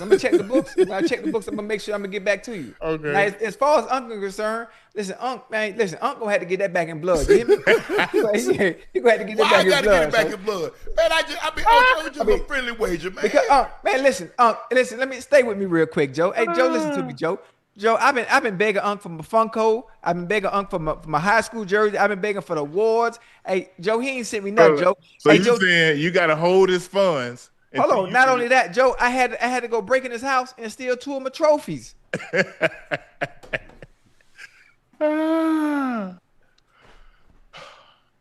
Joe, I had to go steal these, Joe. You hear me? Oh man. Hey, Joe, I put on my shiesty. I put on my shiesty. Football jersey. Oh man, that too. It look good. Hey, you might want to say that. You got your last name Johnson. They think you play Come on, football. stop playing. Come on, man. Man, hey. You can sit there right over here. Hey, you see? Hey, Joe, see how y'all playing? Hey, see how y'all playing? You want the red one or the white one, Joe? What? Oh yeah. Hey, I was number 2 in Atlanta. That's perfect. Hey, that over here. I take it. Hey, there y'all go. Hey, there y'all go. Get that out to you tomorrow, Joe. Hey, listen. It's one thing. It's one thing about it. On Mary Had a Little Lamb. Hey, don't maybe put that shiesty on. You hear me? Yeah, all right. Hey, you know what, Joe? I'm gonna have to put this pool stick on this man's head. Hey, you remember back in the day, the country Joe go across your head with a pool stick? That's what I'm about to do. Yeah. Man, the Ocho ain't gonna do right. I think I have to go and put the pool stick upside his head, chat. Hey, and I know y'all understand. Hey, that thing look brand new over there, man. Ain't you put some use to it? Been used? With the pool stick? Yeah. Hey, Joe, he don't play no pool, man. How you gonna bend over? How you gonna bend over on the table? He ain't got no hips. Oh man. Hey, Joe, he can't you see move. that right there, don't you know, Joe? You see that? I said, okay. He know. I see how he holding it. He know a little something. Hey, okay. Joe. Anybody can hold a tennis racket too. They call me Georgia Slim. I beat fast. Hey, Joe. The magician. Anybody know how to hold a tennis racket? Anybody know how to hold a golf club? Don't mean they can golf. Reyes. Anybody know how to hold a All pool you stick? gotta Don't do mean is they can look shoot up no Efren pool. Reyes. Hey, man, we got to stream a pool game with us in the pool. Off Ocho. I don't know about you, Joe, but I beat that ball head when Hey, time out. Hey, you got a pool stick that hasn't been used. You don't know how to play no pool. Don't worry about what's been used. I use it on you. You remember how grandma had them switches in the corner? They ain't been used either. Until you act up and all of a sudden she use them on you. You see, hey Joe, that's gonna be our show, Joe. When football season ends, I got a TVU backpack, right? I haven't been able to use it. So you know how you got all the streamers, Kai Sinat and all them boys. So we don't have nothing for the old folks or the older crowd. I see you. Hey, Joe. Don't worry about this, Joe. Best in the house of Humper Day. Hey, Joe. Boy, we gonna have old folks time. We gonna bowl. We gonna go fishing. We gonna play pool. I already know you don't know nothing about no fishing. We gonna court everything. You don't know how to fishing. You don't know how to set no hook. You don't know how to set no line. You don't know nothing about no fishing. You don't. Well, hey, wait a minute. See, that's how I know. That's how I know he don't know about me. I'm from Miami. Oh, but I used to catch Goliath groupers back in '83. You catch what kind of grouper? Goliath First groupers. of all, they put your ass in jail. You catch a Goliath grouper. Hey, hold on, Unc. I threw him back. Yeah, that's what I said. You better throw his ass back. I threw him back. You don't throw it back, they gonna throw your ass in jail. You can't keep no Goliath grouper. Yeah, but listen, stay with me real quick. They used to take me to fishermen. They called him Captain Jack. Captain Jack used to take me deep sea fishing. We used to catch Goliath grouper. Oh Lord. Matter of fact, when he couldn't bring it in, I used to First of all, get in you the water, don't actually go fishing for Goliath grouper. They actually like just bite. So what were you actually fishing for? We caught him by accident. By accident. He was like 630 pounds. So what were you actually fishing for? Snapper? Were you fishing for tuna? Branzino? What were you actually fishing for? Tuna. This boy here. We were fishing for tuna. All right. I tell you what, Ocho, I'll oblige you. We'll go deep sea fishing, we go shore fishing, we go whatever. We go bass fishing, we can go crappie fishing, we can go sheephead fishing, hold on. Whatever. Wait a minute. Let's do the hardest one. Let's go spear fishing. Man, let's go spear fishing. Yeah, okay. Yeah, I'm a nomad. I can hold my breath by 6 minutes. Oh Lord have mercy. Let's go spear fishing. I'll tell you what. Yeah. Hey, I'm a free diver. We can go catch perch, we can catch bluegill, we can go fish whatever. I'm not going hunting with you. First of all, I'm gonna need you to get 6 months of your gun training before I go hunt with you. Cause you're not finna shoot me in my ass. Hey, no, I ain't gonna shoot you. Listen, I ain't gonna shoot you. Hell no. But you know how to. Hey, stay with me now. I know how to work a pistol. You hear me? First of all, who going hunting with a pistol? What the hell you hunting for? What you hunt with? What do you, Ocho? Hey, hold on. We either taking a high power rifle, 30, 306, 308, something like that. I got my switch. I don't need all that. Ain't nobody going no damn switching no damn. But see, that's what I'm trying to talk about, Chad. You see what I'm saying? Hey Joe, he tripping. Hey, Joe, let me show you how I'm a hunt. Joe, you must be going to the club. I'm going to the woods. I'm trying to. We gonna kill whitetail. We gonna kill hogs or something. He up there talking about some bull jive. Or we go quail hunting, pheasant hunting. I don't care. But I need him to get some training because I'm not going nowhere with no gun with Ocho, and he ain't never shot a gun a day in his damn life. He ain't finna shoot me in my ass. Hey, listen, me and the homies, we used to go paintballing. And we divide up in teams, be like 5 on the team. Then we split up out in the woods, and they come back in and say, "Man, I can't be on this dude team. This dude just shot me in my face. How do we team?" Exactly. Man, he talking about he going hunting. He going hunting with a pistol. Who the hell hunting with a pistol? There you go. Hey, Joe. Hey, the animals ain't even gonna see me coming, Joe. Oh man, they ain't gonna see me coming, Joe. Ocho, do you know how to get in the tree stand? Yeah. Do I know how to get in the tree stand? But hey, I had a tree house. I built a tree house back in. Joe. Can you? I had a tree house when I was 13. Man, I a tree house ain't got shit to in do. a tree by myself. This man don't know how to. This man don't know how to stand in no tree stand. He don't know how to sit still. He first of all, he ain't gonna be quiet. In the tree stand. Hold on, wait a minute. I went with Carson Palmer. I went with Carson and Jordan Palmer. They took me deer hunting. I was in the tree stand for 7 hours. I had to douse myself with people. Yeah, dope piss. Oh, excuse me. But anyway, Ocho, Joe, he gonna go out there with Creed on, and all the animals go smell his ass from a mile away. Hell no, I ain't going nowhere with you. He done got on. No. He don't know how to. He don't know how to stay down. He don't know how to stay. Nah. I'm a chill. Hey, Joe, everything he talking about, I done did, Joe.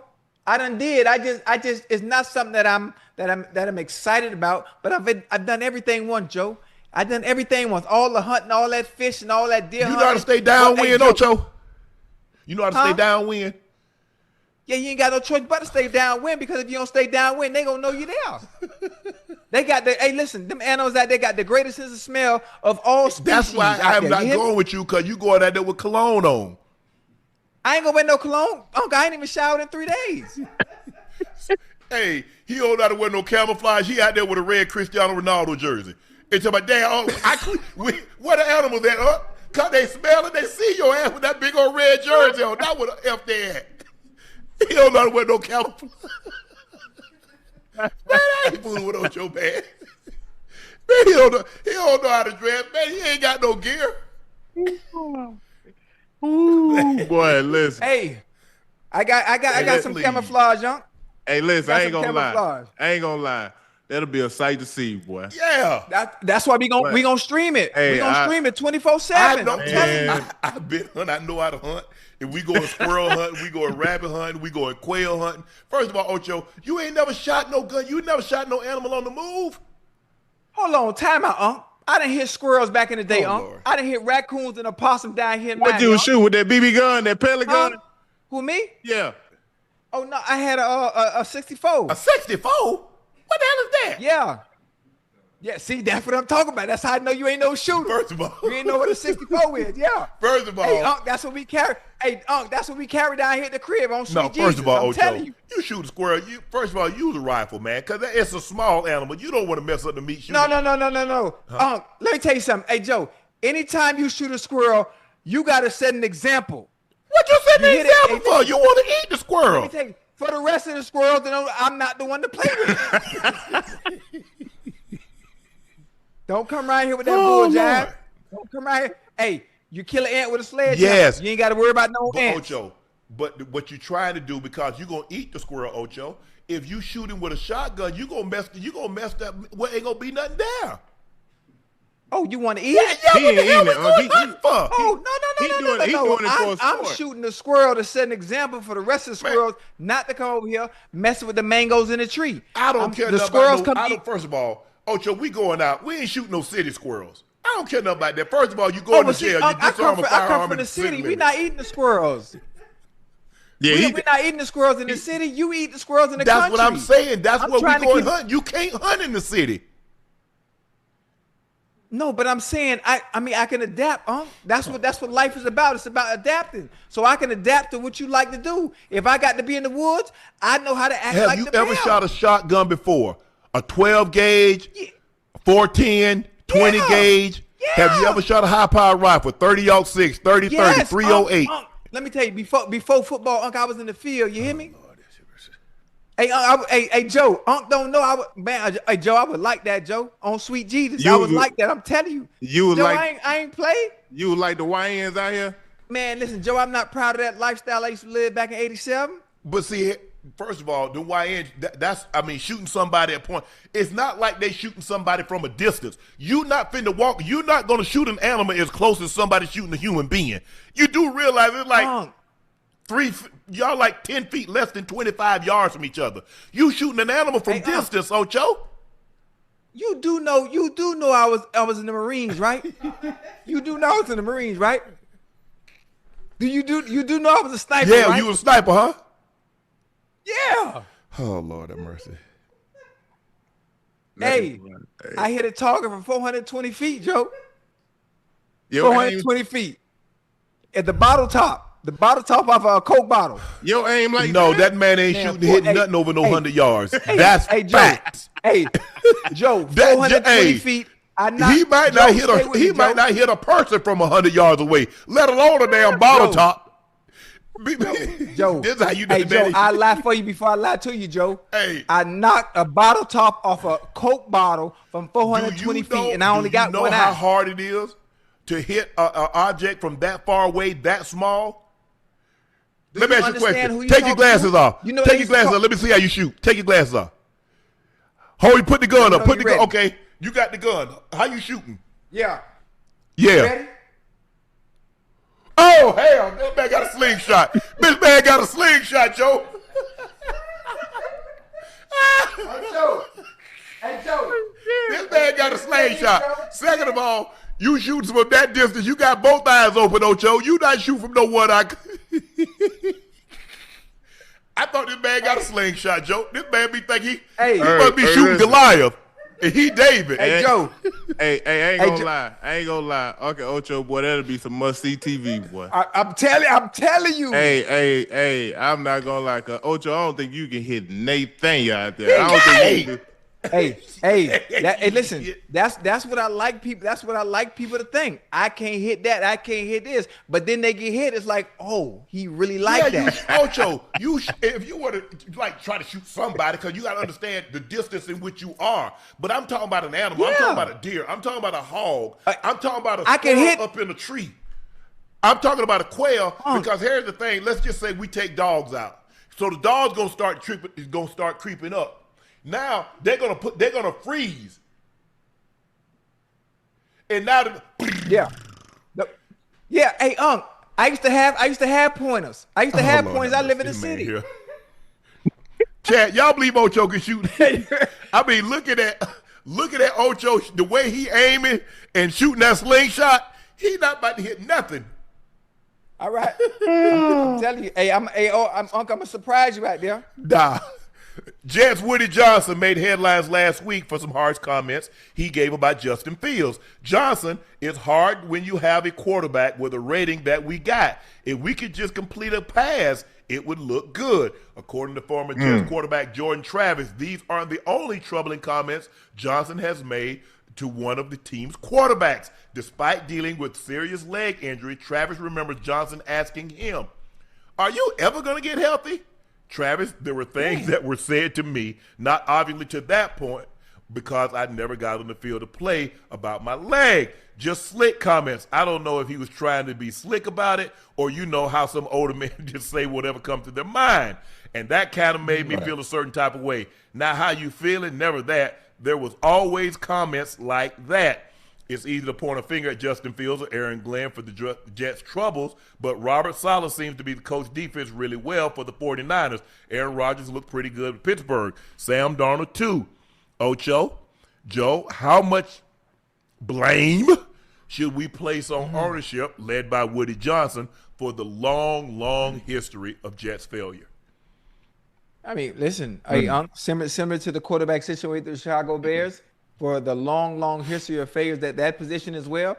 I mean, management is to blame as well for the long failures for the quarterback position with the Jets. Most of the time, the identity for the Jets has always been their defense. That has always been the better part of the successful part of their team. Obviously, not this year, and obviously offense not this year as well. But I really thought this was Justin Fields' year. Yeah.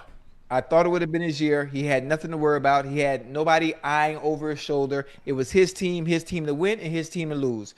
They're 1-7, obviously beating my Bengals, but it is what it is. But I think at some point they will turn it around. I think he can be the future for the New York Jets. Is he going to get that opportunity to be after Woody Johnson came out and said some of the things he said publicly that most owners would say to themselves or people to their buddies, never publicly. Upstairs? Yeah, you never say anything like that publicly, but it seemed like since Jerry Jones said what he needed to say, other owners are now having the onus and the wherewithal to say, you know what, forget it. I'm just gonna say how I'm feeling, and let them know. And it has to hurt to know that your owner feels that way, and I still got to go out there and play for him.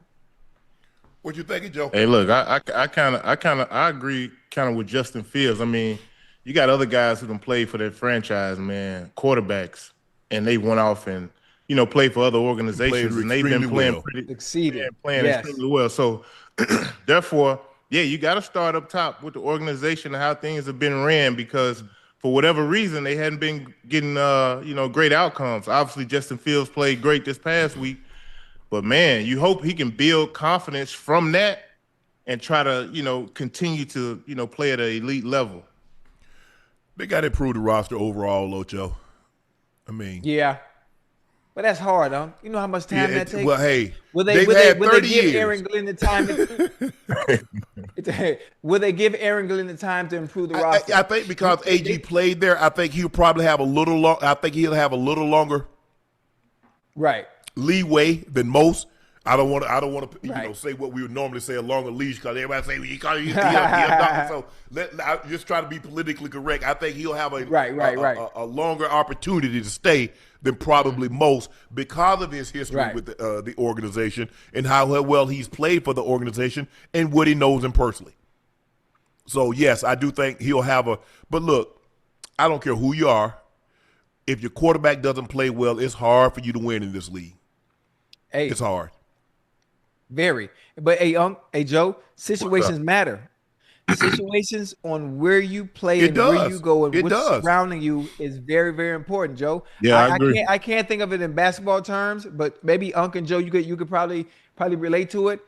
Who would be Daniel Jones on the New York Giants in basketball terms? And then all of a sudden, Daniel Jones, that player actually leaving said team and going somewhere else and succeeding the way Daniel Jones is succeeding in Indianapolis. Who would that be in basketball terms?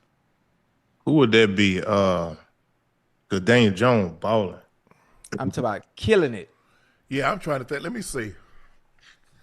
The only thing is that Brunson didn't. He left the Mavericks and went to New York, and he balling in New York. But that's his own team. Okay.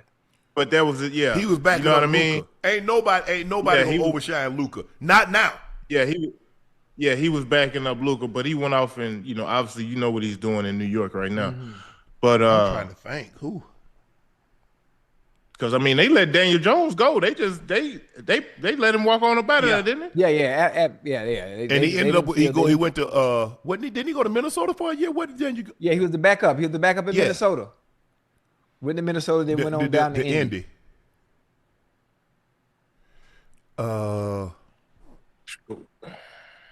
In basketball, I don't know, man. No, but he was good in Chicago. Who was Jimmy that? Butler. Yeah, Jimmy was good in Chicago. Well, Jimmy been good everywhere he went, huh? Chicago, Philly, he's always been consistent. With what he does well. See, the thing is that we thought if you go back and look at Brunson when Luka was out, he showed you what he can do if he had his own team. Yeah. Yeah, if you go back and look at when Luka missed that time and look at what Brunson was doing. So now he got his own team. He's going to be the primary ball handler. He's going to be the primary shot taker. I don't think anybody's surprised by this. Now, maybe the guy averaged 26, 27 points a game in as many 30-point games he's had, but I thought he would be really well. Now, did I think he'd be an all-NBA selection? I wouldn't go that far, but I thought he could make the all-star team. I thought he could make an all-star team because the guy that's playing that well in spurts, when he has the ball in his hand, and they say, okay, kid like, okay, we need you to do more of a role and not be so. Boom, we saw that. But look, James Harden, we saw what you remember he was 6th man of the year. Well, he was. I'm sure people thought he could be good, but not averaging 36 points a night good. Not changing the game good with that step back. Nah. Who else was like that? But Shea just didn't get a chance to play. If Shea got a chance to play, and plus, look, he was not going to do that with the Clippers. Not with Kawhi. You had just think about what you got with Kawhi. Kawhi was going to be the main ball handler. Shea's in a situation. Shea knows he can get as many shots as he wants, and he ain't stepping on nobody's toes. Yeah, the Clippers, they wasn't going to wait for his development. No, they couldn't because They was ready to- Kawhi. You yeah. bring in Kawhi, and Kawhi wants to win now. And he basically Yeah. said, if you don't get me Paul George, I'm going with the Lakers. Can you imagine Kawhi, LeBron, and AD, and then you playing in the basement with that? No, they had to. they had to do it, Ocho. I mean, hold on. I have a question, Joe and Unc. What's up? If the Clippers knew what they knew now about Shea and how he would, They would have never traded him.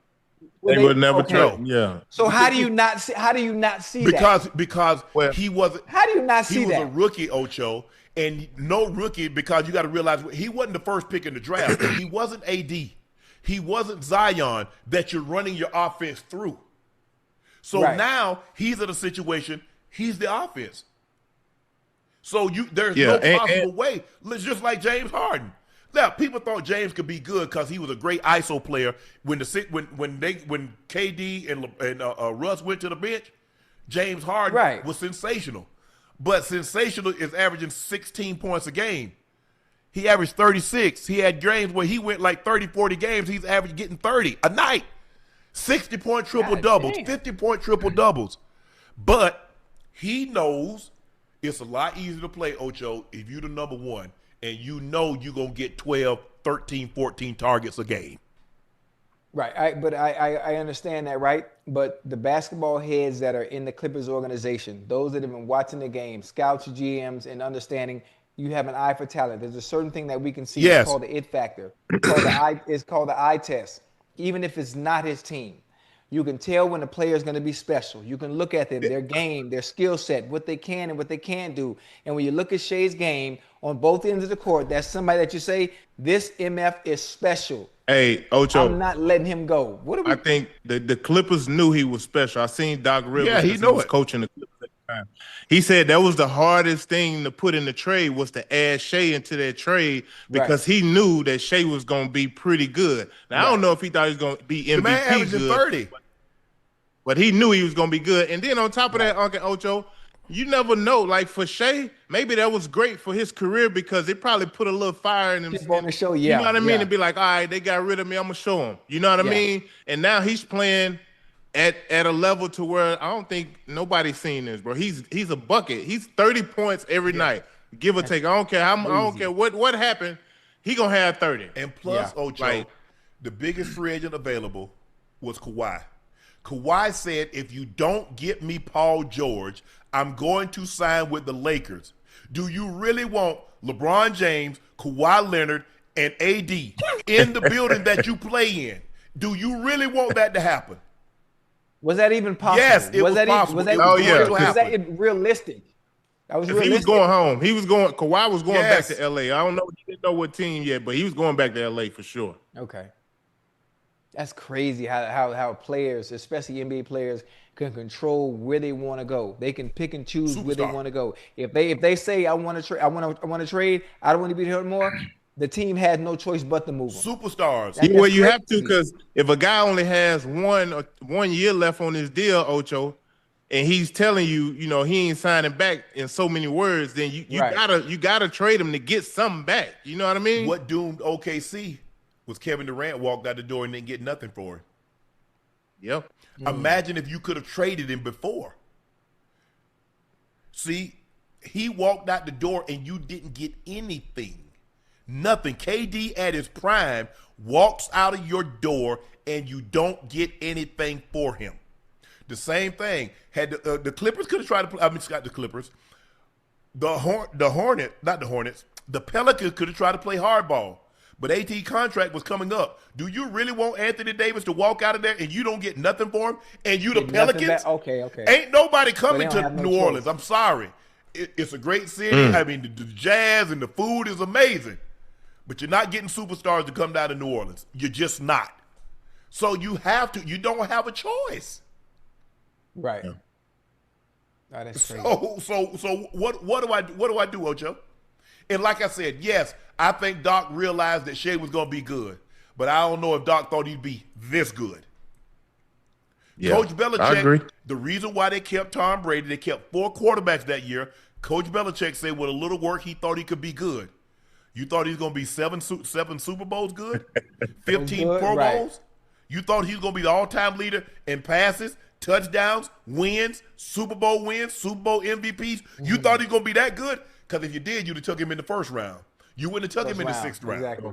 And you guess what? You'd have started him from day one. So you didn't know. You thought he could be good. Everybody like, oh, yeah, we knew Shannon. Bro, I was a my draft pick. Me making the team was a feat in and of itself, let alone being able to play 14 years and having the accomplishments. Everybody gets to say that after the fact, Ocho. Yeah, I knew that boy was going to make it. Oh, I knew. Oh, I saw him in high school. I told such and such, that boy going to make it. Right. Hey, it's a lot. It's a lot that has to transpire, and a lot has to happen along that journey, man. You know what I mean? The things that mold us into becoming professional athletes, the things that we go through, man. It's ultimately it determines pretty much your longevity in the game or how you approach the game. So when you look at Shea, it's just like when I look at Shea, I'm like, dang, can you imagine him in LA in that new arena they got over there? Ooh. And think about it. That was another reason they're getting better to build a new arena. What do you need to go into a new arena, Joe? Superstars. Yes, superstars. Sir. People would tell me, let him walk out. Kawhi ain't better than SGA. Maybe not now. If you think SGA in his first or second year was better than Kawhi, y'all a damn fool. Y'all out y'all damn mind. That man was a 2-time Defensive Player of the Year and a 2-time Finals MVP. Yep. The man is one of the 75 greatest players of all time. What do you mean? Yeah. Okay, if you want to say he's not better than Shea now, I'm not finna fight you. As a matter of fact, I'm gonna put my hand behind the chair. I ain't you know what I'm saying, Joe? I ain't gonna fight him. But come on now. Y'all make it seem like Kawhi was a bum. And he was far from it. He's still not. Is he injury prone? Nah. Yes.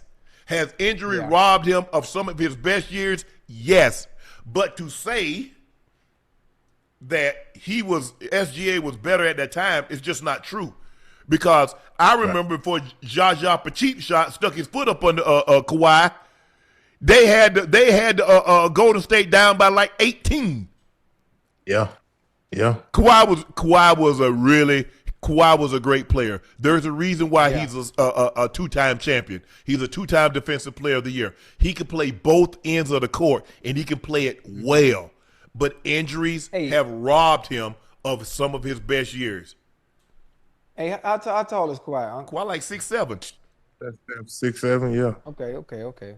Michael Jordan had his thoughts on load management in today's game. He called out players sitting out games to rest, saying that he would never miss a game if he could avoid it because of his duty to the fans.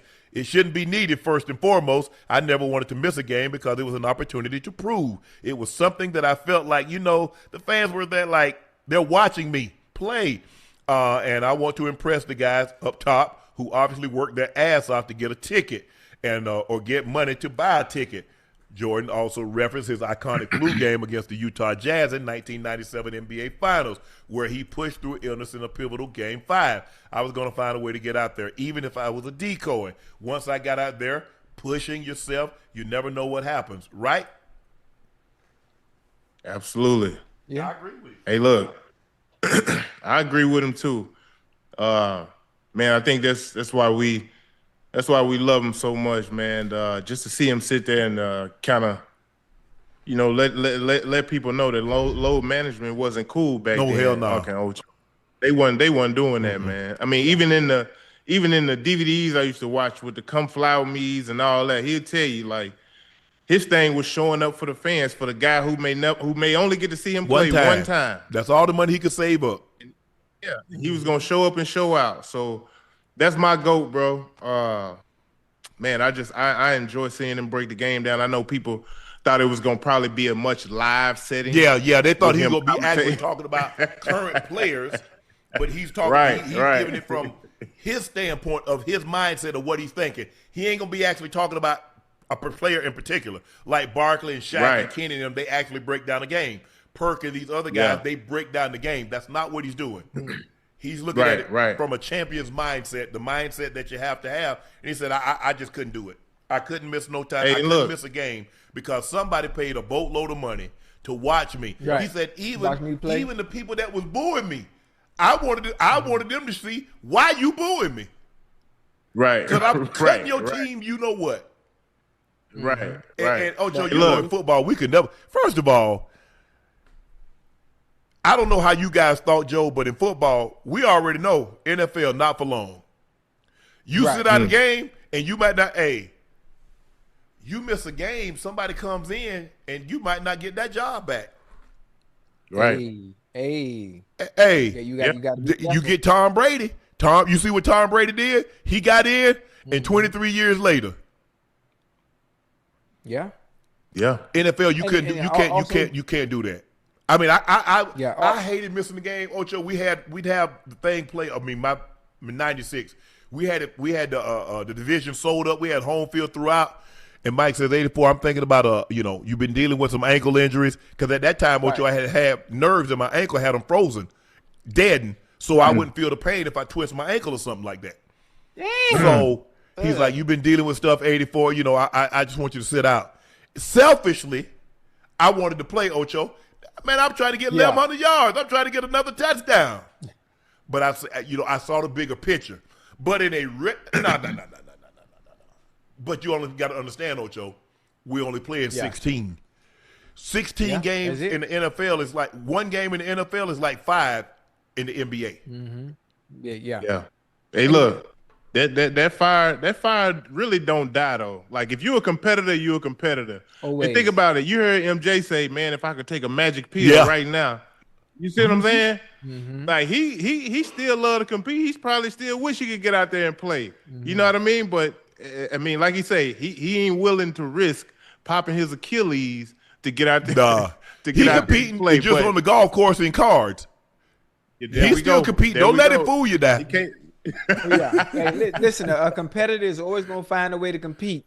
It might not be at his profession or his respective craft that he used to do, but he's going to find it through other avenues when it comes to life. And the funny thing also about the load management thing and Michael Jordan saying some of the things he said, you have to think about the game that they played back then, mentally where they were back then. It's completely different than the game is now. Not only the game, but the players and the way they think. Everything's a little bit different. They want to rest. They want to take time off. They don't have the same mentality the players had back there. Back then, excuse me. Less distraction. It's just different all the way around. And with the money where it is, Joe, if I can sit out a couple of games and that's going to give me a couple of extra years, I mean, look at it now. I mean, by the time Shea is done, Shea and Jason Tatum and Luka, they're going to be made $1 billion in the NBA. Yeah. You right. A bill. Well, for sure. Hey, look, I for sure know Wemby gonna get it. Oh man, Wemby next contract might be $1 billion. If he can stay, the thing is, look, his height is always like, cause there ain't nothing he can't do, man. That joker, he can handle the ball. He sham guarding people. He going behind the back, out heavy, pulling up from 28. Obviously, he can put it on the floor, pretty at the rim. He barely jumping and dunking on people's head.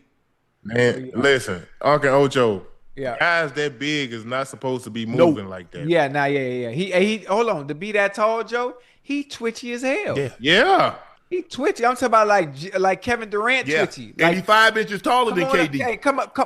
Hey, come on out here to the top of the key. Let me show you something real quick. Hey, listen. So now a big guy, I can't even say a big guy his size because ain't many people his size, but a big guy who has to guard him, man, he has no chance. Zero. I'm watching them how they play now.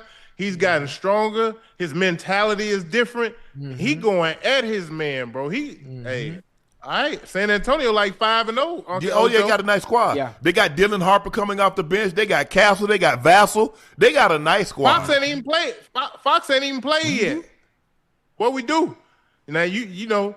We like to talk, in basketball, you can't really lose your spot off an injury. But you can. Fox ain't played but yet. But not him, because he got a max deal, Joe. That's what I'm saying. That's what I'm saying. It's different. It's different, man. It's different. But they got a good problem on their hands. They absolutely do. Ocho, Terry Rozier. Terry Rozier will not be paid while on leave in absence after the arrest on federal charges related to the gambling scheme. Rozier's salary, which is about $26.6 million this season, paid in installments, will be held in escrow. If Rozier is cleared and allowed to return to NBA, which placed him on leave hours after his October 23rd arrest, he will receive the held payments in full. Chauncey Billups will also not be paid while on leave. Billups' salary is $7 million this season and won't be held in escrow. he'll just lose it until the outcome of the FBI case. Joe, when the story broke, what were your initial thoughts? Man, it was hard for me to believe with with Chauncey, because I know him to a degree. I know same people, same circle. Me and T. Lou, good friends. When T. Lou played here in Atlanta with me, he was a point guard here in Atlanta when I first got here. Ocho for like 3 years. That's my man. We used to hang out. And to see all this come out, I'm like, it's unfortunate, bro. But if it's true, yeah, I agree with the harsh penalties, man. There's nowhere in the game, whether it's Rozier or whether it's Billups, if you betting on the games, bro, if you doing the stuff they say you doing, or cheating people, cheating your partners and them out their money, yeah, man. I mean, I don't know what's the maximum fine you can get or what's gonna happen, but if you doing it, yeah, it ain't no place. The fine, you go to jail. The fine, the fine is the least of your words. Yeah, well, hey, unfortunately, if you doing what they say you doing, then you probably deserve a little jail time. I was like, man, hey, it's man, just hard, Joe. I hate it, man. I just hate it. I hate it. Yeah. Cause I think the thing is, look, I mean, I just in good conscience, I can't, like, people work hard for that money. Yeah. And to cheat somebody out of their money, Joe, I ain't never been like that, guys. I couldn't. Me neither, bro. I couldn't. It's tough. That's it's hard watching it unfold, because I'm like,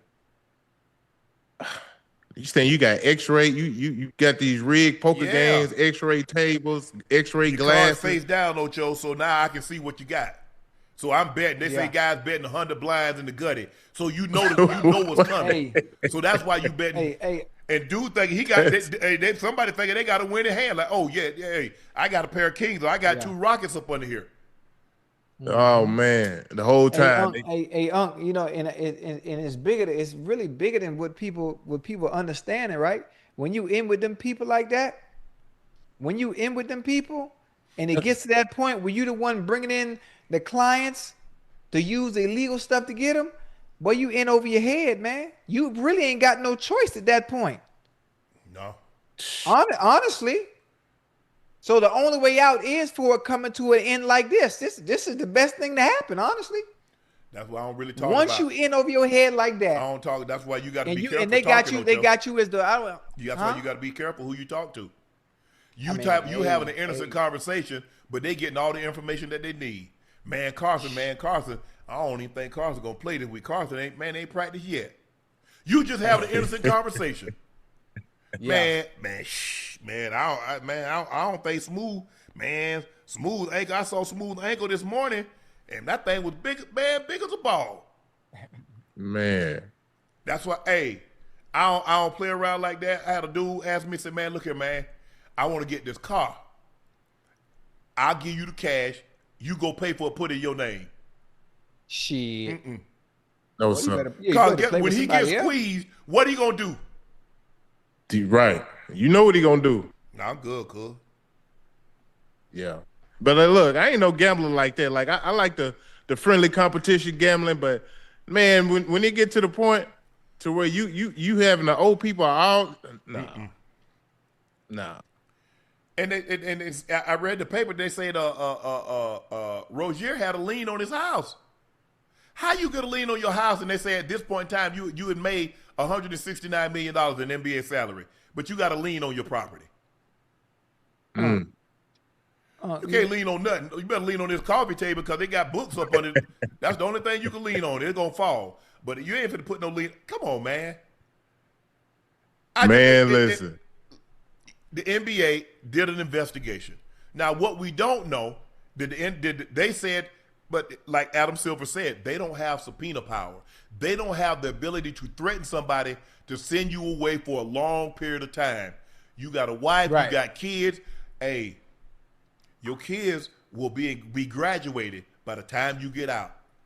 Is your wife gonna really wait for you for another 6, 7, 8, 9 years? You really you willing to trust that? Now they said, oh, man, I don't know how you. I know you in the NBA, but we might think you got some of this money by ill-gotten means. So we gonna seize it. We gonna put a freeze on all of it. And they can do Hell that. yeah, they the government. Absolutely. They can do what the hell they want to do. Yeah, man.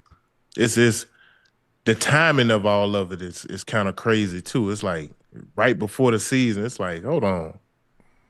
I don't know, man. I guess that was the best time to do it, when you got everybody attention. When can you get everybody attention? During the season. When the season starts, when everybody watching, everybody tuned in. Why do you think the sports are so popular? Football is so popular. They think, oh, that's my team. They betting on these games. I got a vested interest. You know what, Ocho? You watch something a little bit, and Joe, you watch something a little bit more closely when you got a vested interest in it, don't you? Yeah. Be it your fantasy, be it I'm betting of who gonna win, how many catches, how many yards, right? How many touchdowns, how many sacks, X, Y, and Z. I'm watching this thing a little bit more closely because I got money on it. And look, it's hard for you to enjoy the game when you got money on it. That's sorry, man. This game. Now, Ocho, not Joe. You understand what people always say. If they lose, man, their game fixed. Yeah. That's the first thing they go shop. Yeah. Man, I hate it for people. I hate it. I hate. Like I said, I know Chauncey. I've known Chauncey since he was in high school. I don't know Rozier. Know him as a player, good, solid player. Met Damon one time, but it's tough. It's tough because, boy, look here. The government, but they say, what did they say? This is a 3-4 year investigation. Yeah. Oh, they don't come and get you till you're. Hold on, Unc. Most of the time, when you talk about the feds, now the feds don't come and get you till year 5. Until they got something. Hey, Joe, when they knock on that door, you best to believe they done dotted every I and crossed every T before they came and got you. Yeah. Normally when them people come, Ocho, they knock on your door, you open the door. Yeah.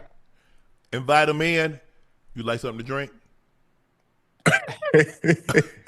You know what I'm saying? I'm trying to be as hospitable as possible. Yeah. Would you like something to drink? Mm-hmm. What would you like to know? It's them, hey, man, them people don't play, man. And they guess what? Because they can see everything, Ocho. They see all your money. They see how much you got, how much you in debt. It used to be like, I don't know if it still is, but teams, he can't hold out too much longer. He in debt. He a month behind on his mortgage payment. And he got 2 kids in private school. And I heard him and his wife not getting along. Don't even worry about it. He'll be back. Hold on, Unc. They know all that anyway. They know all that anyway. They know how much we spend. Hey, Chad, NFL teams, I mean, obviously I'm not playing. I'm just saying the players now, especially ones that make the big money, they know how much they got in the bank. They know how much they spending. They know exactly who you hang with. They know where you like to go. They know what clubs you be at. Man, they know everything, huh? Hell, they know who you're dating. They know who you're messing with. When they invest that kind of money in you, Joe, they know everything. Yeah, it's crazy. It's funny. It's funny in the offseason. I'm down here in Miami, huh? I have no contact with the Cincinnati Bengals when I'm in the offseason. None at all. But Marvin Lewis can call and tell me where I've been and what I've done. Mm-hmm. And this is before I got on social media. All them FBI, all them retired FBI agents they got. Man, boy, they don't play. They gotta keep eyes on that investment, for sure. Joe. Oh, well, hey, listen, hey, Joe, I was one you ain't never had to worry about, Joe. Well, they gonna make sure they worry about you. You know what I find funny when they say, well, we understand, but we're gonna let this process play out. You already knew what he was doing. You probably tried to warn him. Oh, that might have been like hey, they own you. I'm just saying, he ain't stopped though, huh? I don't know what it is, but they know. Boy, do you know how many? You know how many retired? What did Marcedes say? When he start traveling, he gonna ask the NFL to get him security. To give him security. Yeah, and they'll do that. They'll do that for you. So you mean to tell me all these worth billions and billions of dollars, they got money tied up in these athletes, they not gonna know what y'all doing? Mm-hmm. You know everything, bro. It's crazy. And listen, really, they don't play. If they want you, boy, they put Martha Stewart in jail.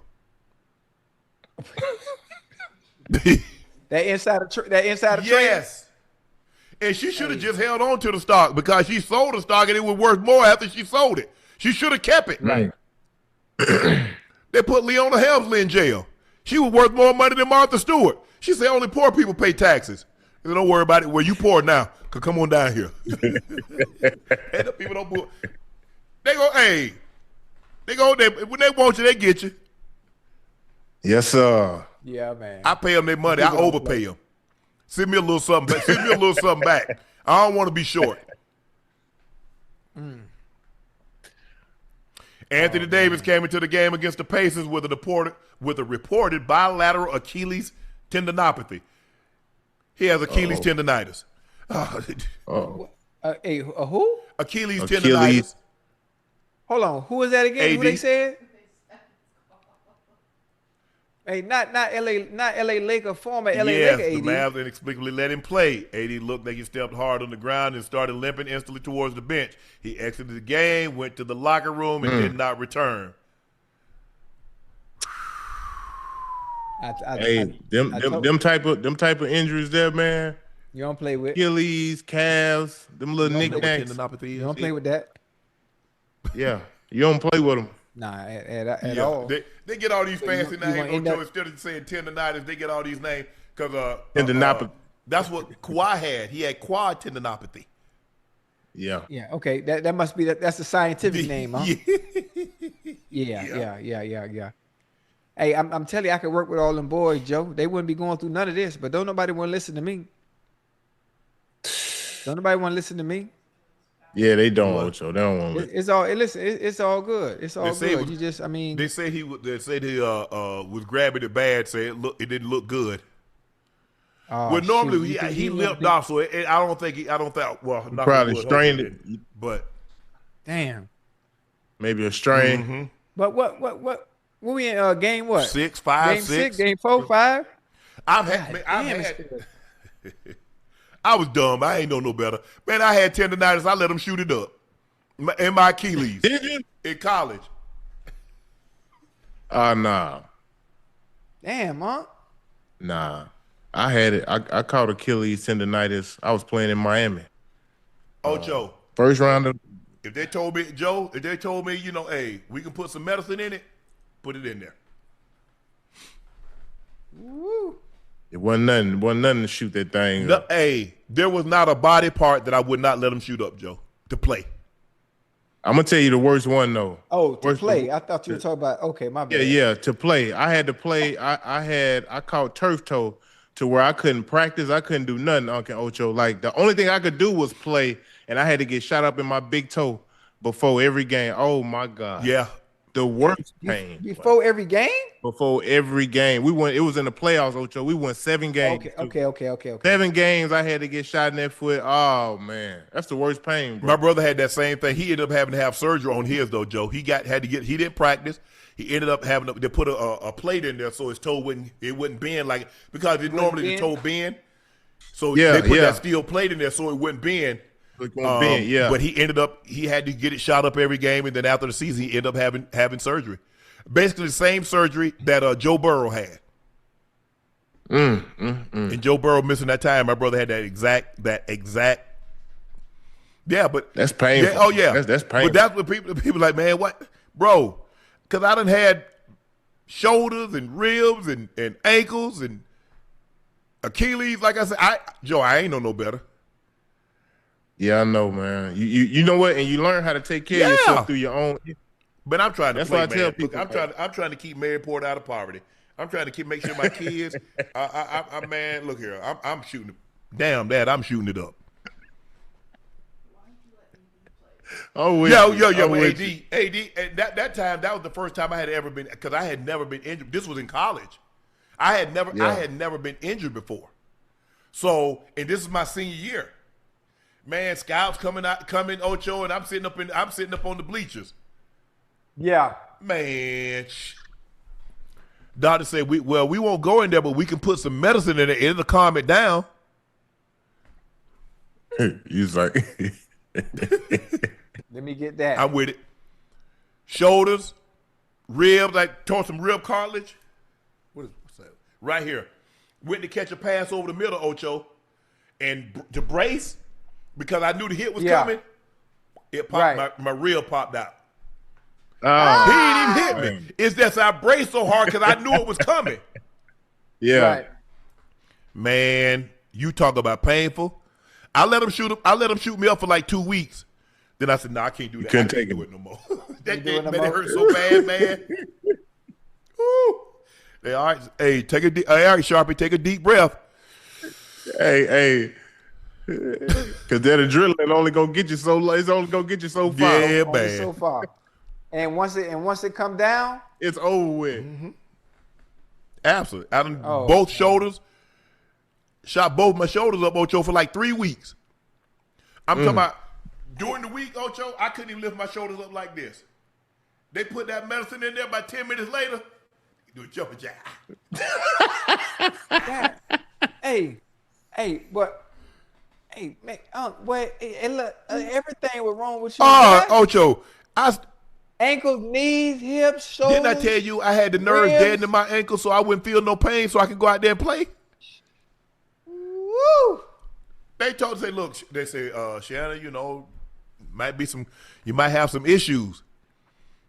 Right. I don't want no issues now. I'll deal with that issue later. I'll deal with I'm 50 and 60. Right. I'll deal with that then. But right now, Mary Porter got to eat. I got kids. They got to eat. So some days are better than others. Some days I can pop up out of bed and everything feel good. And other days it feel like I got hit by a bus yesterday. Damn. So that's what, they be able to have that needle about this long, Ocho. Ooh. Getting your knees drained. I get my knees like 2 hours before the game, Ocho. Oh. But I told you about my birthday sack. I had to get both of my knees drained. I'm talking about like 40 and 50 cc's drawn off them. God damn, Mom, what you were doing? On Sunday, and then go get it to get done Tuesday.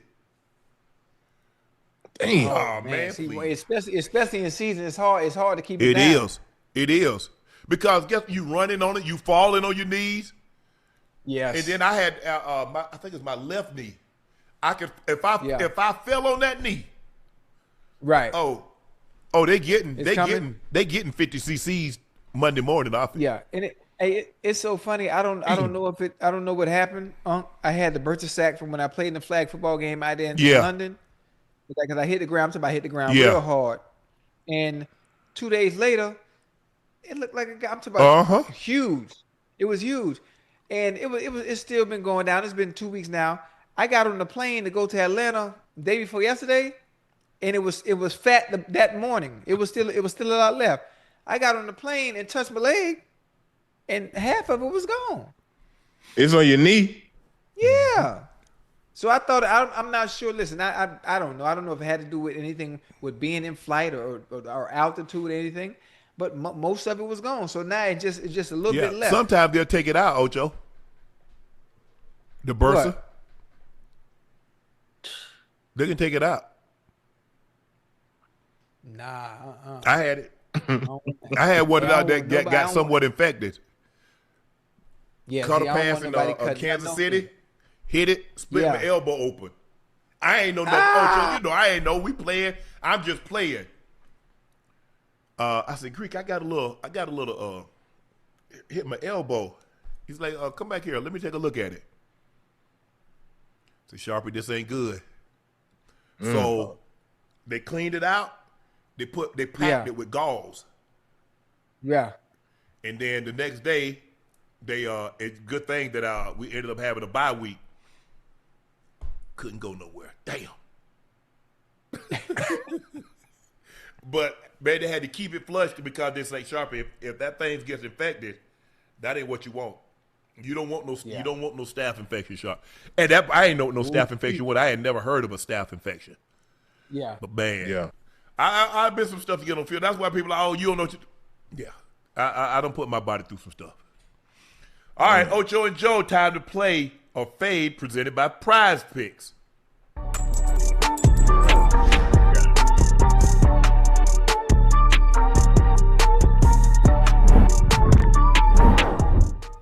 Joe, I need you to help me out. Cole Anthony, more than 4.5 assists against the Warriors. Cole Anthony played for the Bucks.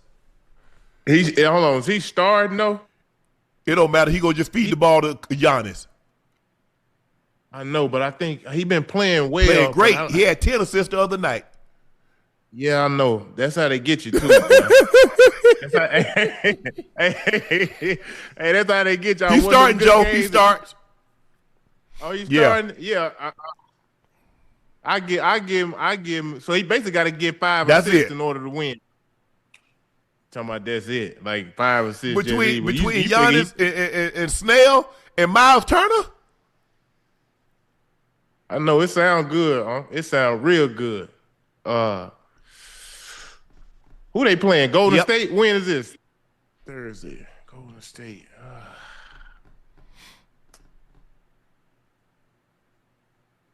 Yeah, I'm gonna give him the over. Right. Yeah, I'm Devon A-Chain, 58.5 rush yards against the Ravens. Ocho.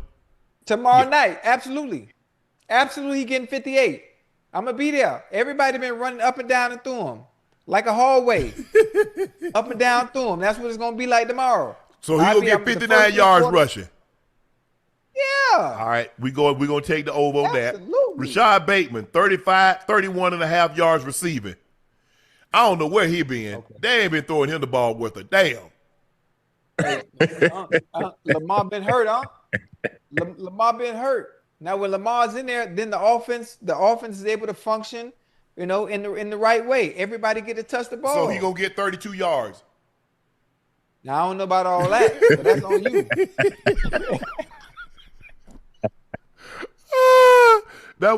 You know what? I'm going to say he's going to do it because Lamar going to scramble around. He's going to get a couple of broken plays. I'm going to give him 32. This is what's going to be hard, Joe. Dylan Harper, more than 22.5 combined points, rebounds, and assists, versus the Heat. Yeah.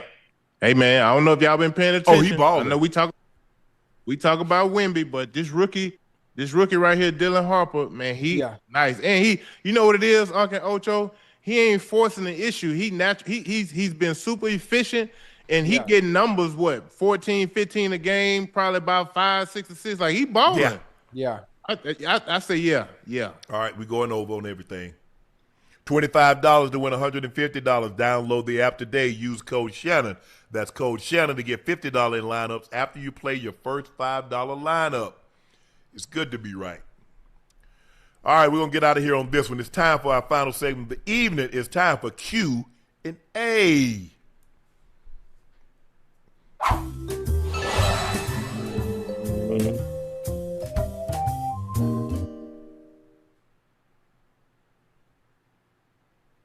Man, the Lakers losing. Let me see. Yeah, they down by 1 with 10 seconds to go. They was winning. They was up big. Yeah, Minnesota. Dr. Frankie L. Bellamy, hey, fam, it's almost Halloween. What were y'all Halloween costumes as kids, and which ones were your favorite? Man, I'm in the country. We ain't have no Halloween costume. Everybody was a ghost. Cut them sheets. Cut the eyes out. Everybody was a ghost. They ain't had no damn what costume? Hey, hold on. Speaking of, hey, can Ash hear me? Yeah.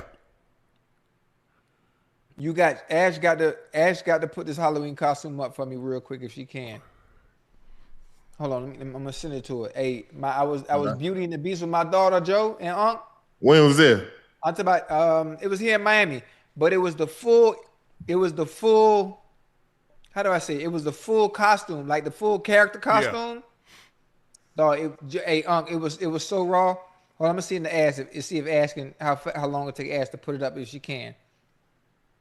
My daughter was so little, she was Beauty and I was the Beast, but it was the actual costume as if I worked at Disney World or something. You know what I mean? Yeah. I don't know. Ash, you got that? Yeah, she said, give her a second. Hey, yeah, hey, Unc. I'm talking about the costume was about 7 feet tall. So when I put it on, Joe, I look at it from around the neck area. There was a place for me to be able to see out. Yeah. It looked like I was 7 feet tall, and my daughter was so short. It was baby Kennedy. She was so short at the time. She might have been maybe three or four. And that was my favorite costume. It was so dope. It's a place down here in Pompano called Costume World, and you can buy every character costume, like the stuff they wear at Disney World, like the real costume. I ain't talking about no Target or ordering online. I'm talking about the real thing. You gotta get in it. Like it's gonna be hot. Yeah, but they got everything you looking for. I don't even remember dressing up. I'm gonna be honest. Had no costume. Man, I ain't never had Joe, no costume till I was 30. So there you go, right there. Look, I see. You see it, Joe? Yeah. Is them your teeth? Yeah. Nah, come on, don't do me like that. Don't do me like that. Lord have mercy. That's the Beast costume, man. That thing was nice, boy. I was about 7 feet tall in that thing. Lakers won. 116, 115, Joe. All right, okay. I tell you what, that boy AR over there putting it down. You hear me? Yes, sir. You say he gonna be an all-star? He gonna get voted in. He can. First of all, you got Luka, Steph, Shea, and Ant. That might be. I don't think they're gonna take 5 guards. Hold on. So you must don't think Bron coming back. But that's what I'm saying. But LeBron would be classified as a front court. Because they go front court and back court now, Joe. So what about Luka? Luka backcourt. Luka backcourt, Ant-Man backcourt, Steph backcourt, and Shea backcourt.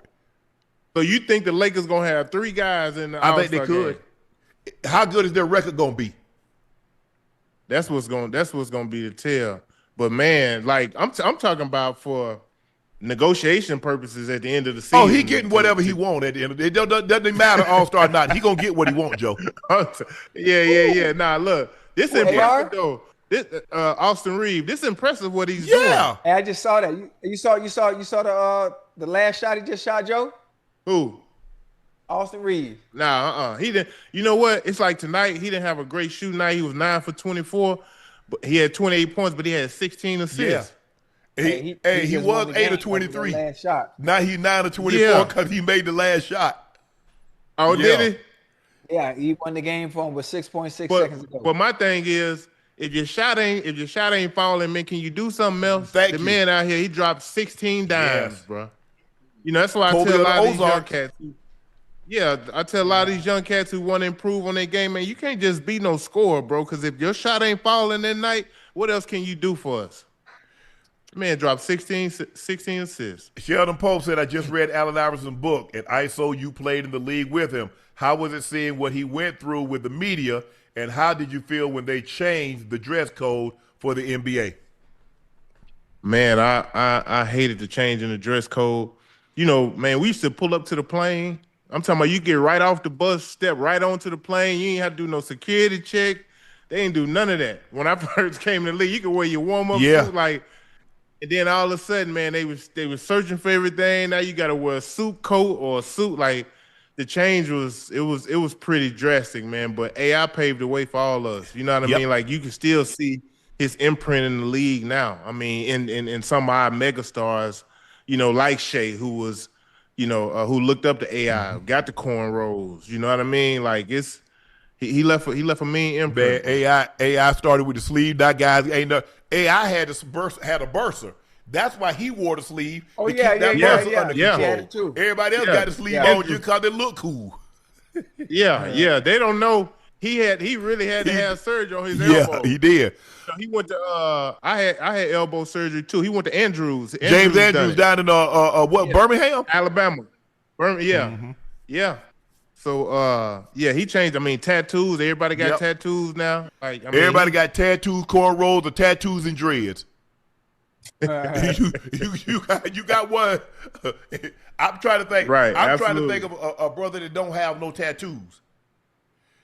It ain't many. And if you ain't got no tattoos, you got cornrows or dreads, or locks, or whatever. Right. You got one or the other. But David Stern said, "Nah, y'all finna scare off these advertising sponsors. Y'all finna put some. y'all finna dress like y'all business people. We are business. We are not finna let you guys mess up this money." Yeah. So hey, look. So it was one All-Star game. I played with AI, and this the All-Star game. He came in. He had his do-rag on, but he had to cut his hair, and nobody knew. So he took that do-rag off. We went crazy. He had a big split in between his head from wearing them braids for so long. I couldn't even believe. I'm like, man, this ain't the dude I grew up watching. What is happening? Well, I saw that clip. Y'all was in the locker room, huh? Yeah. I saw that clip. It's but he man, he's a great dude. I met the dude, man. He a good dude. He is, bro. Robert Gomez, hey fellas, did you ever get in so much trouble as a kid that you started planning or running away so you wouldn't get a whipping? Run away. I ain't had nowhere to go. I ain't had no money. Shit, where I'm going? You could run. I hid in the tree. Catch him, Spanky. Spanky ain't catching nothing today. Run away. I wish I would. Hey, you know, back then, boy, you run away, your mama lock your ass out the house now. You play games as you want to. Yeah, hey, you got in trouble though when she came home. You had that house clean though. Oh yeah, you do everything. Everything clean up. Hey, hold on. hey, Unc and Joe, you clean up everything to hope she give you some grace. Don't get in trouble. Hey, and when she come in there, you make like you sleep. Boy, please get up. Ain't nobody trying to. hey, Joe, my grandma come home from working. Granny, you want to go fishing? I done dug base and everything, Joe. Man, please. Hey, boy, but you know what the worst was, Joe? You get a whipping, and then your grandma tell everybody, "Yeah, I had to tear that boy ass up." Ain't nobody asked you that, Granny. Why you telling my business? She get on the phone to tell everybody. She called my uncle. She called her friends. Yeah, I had to cut that boy ass today. He ended up being mad. Hey, you don't want nobody. You don't want nobody to know you. Ain't nobody. Granny, why you dry snitching? Ain't nobody ask you, did you whip Shannon today? You volunteered that. Yeah, I had to tear that boy ass up. You never.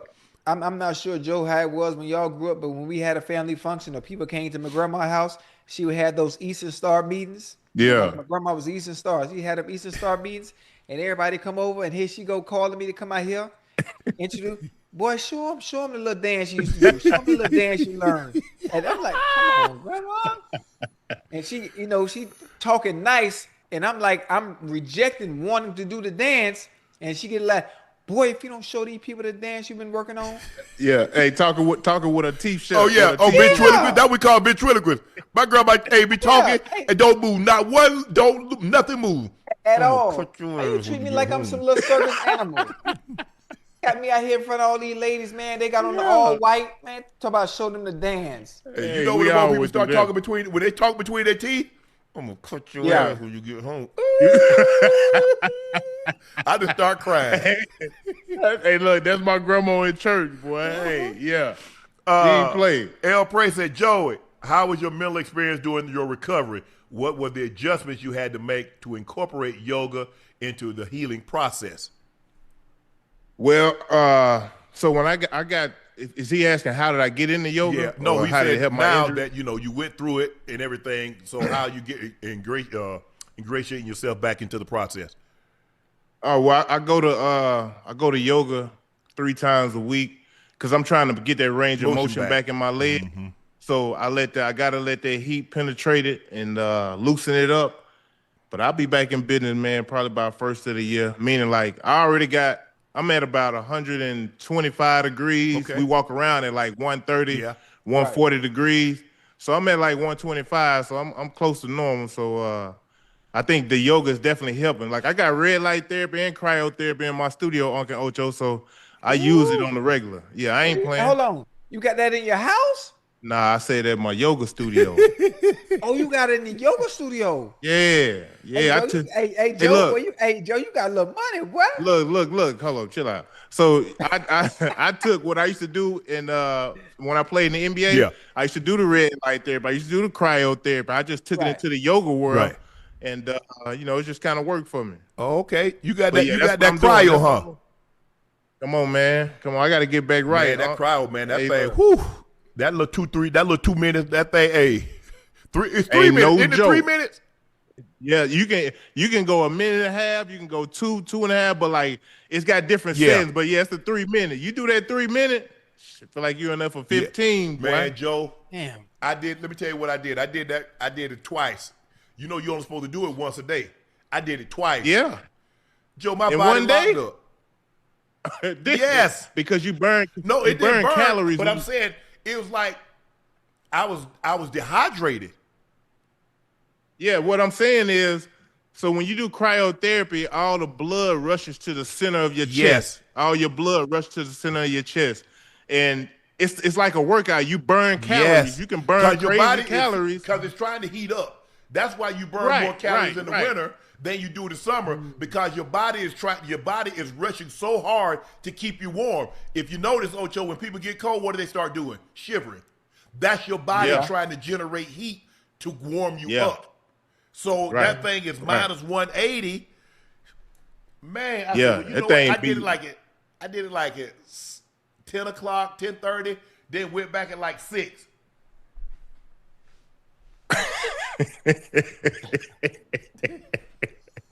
Never. That thing ain't no joke, boy. J213 said, glad to finally catch you all. Law school has been a lot of fun, but God has carried me through. What foods did you ever not touch again after you saw how they made some money?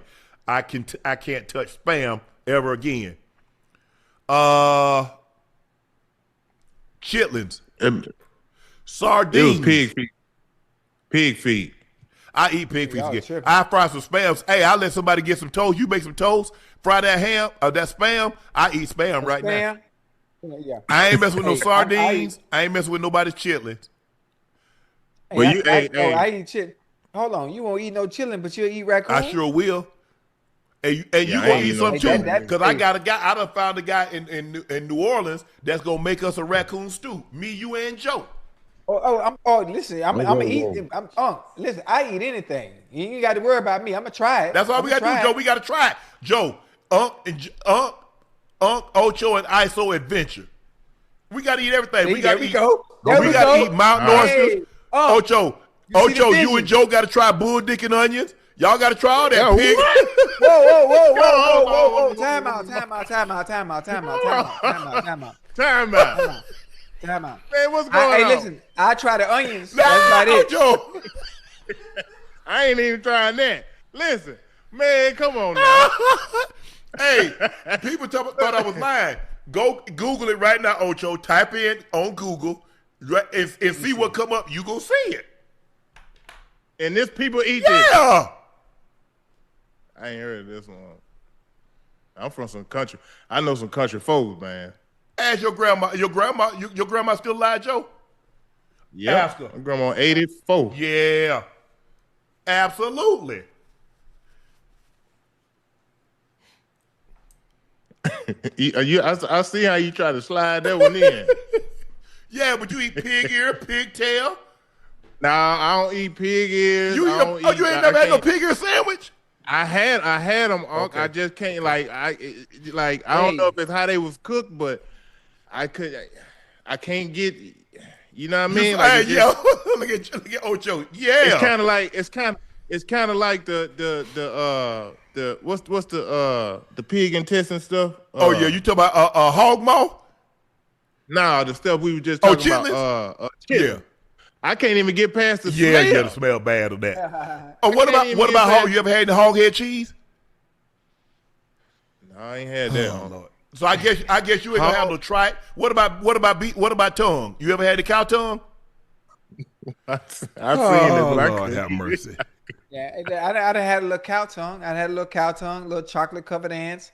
What? Yeah, so we gonna get that. We gonna I adventure. We eating eyeballs. Yeah, everything.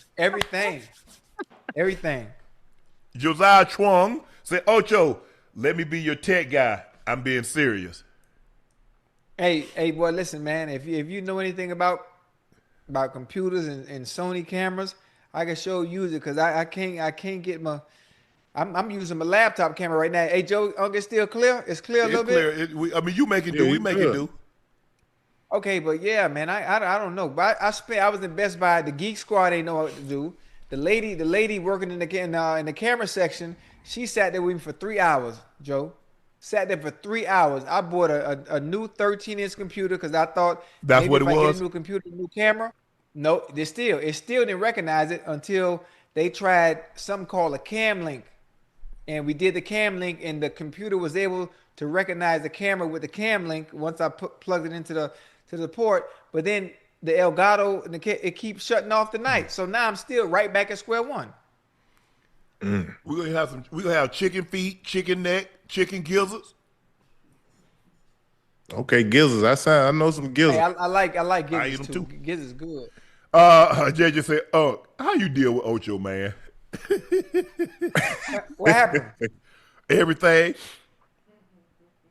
JT513 said, Ocho, you from Miami, you can't load that clip. And can't. Who can't load that clip? I load my clip with my elbow too. Whatever. What is dude? Yeah. Tanaj said, Ash, please set up 8-ball stream at Fisher Street. First of all, Joe probably ain't been fishing in 25 years. Ocho ain't really never been fishing. Who ain't never fished? It's been a couple years. Hey, watch me throw my rod, huh? It's been a couple years. Lord have mercy. Boy, don't you go. You ain't going nowhere throwing no rod like that. I don't think that boy can do nothing. I'm gonna keep it real. First of all, why you throwing it with both hands? What you mean? I'm throwing it with one hand. No, first of all, if you going deep sea fishing, Ocho, I get it, and you want to get spin it way on out there. But if you short fish, if you fishing, let's just say you fishing in a pond or you fishing in a lake, you just whip it out there like that, Ocho.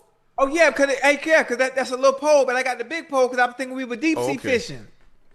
Lord. Oh, you doing that big boy out there? Yeah. I already know. You see the extension? Oh, you see how you throw? Oh Lord. Hey, you gotta wind it up. TG's 215. Once you turn 30 in professional sports, what do you do differently than you did your rookie year? Shoot, count down the time before they're gonna let you go. Nah, you. Well, I think that's when a lot of your eating habits, you start to change them. You start to change them eating. And once you get about 30, man, you gotta change them eating habits. You can't wake up eating them chips and Zuzus and Wham Wham. you got to get some real protein, starch. You know what I mean? Yeah. Like you got to really fuel that body. That was probably the biggest change for me. Yeah, well, I started. I was about 25, eating. Then I started bringing my food. I was eating, chicken breast, rice, broccoli, black eyed peas, and then I would have a steak a couple of times a week. I'd have 8-ounce filet, stuff like that. But you're absolutely right. I mean, my first couple of years, I was fast food Dairy Queen, Burger King, and McDonald's. Man, look, I could be headed to the game with a honey bun and some chips when I was 20. I kept that Minute Maid juice. Honey buns and chip. I had about 4 cartons of that. Man, please. Hey, you just don't know no better when you're that young. You don't. DeJoy Rockovic said, Unc Ocho, y'all played a vicious sport, but do y'all think y'all could make it through SEAL training and Hell Week? Hell nah. It all depends.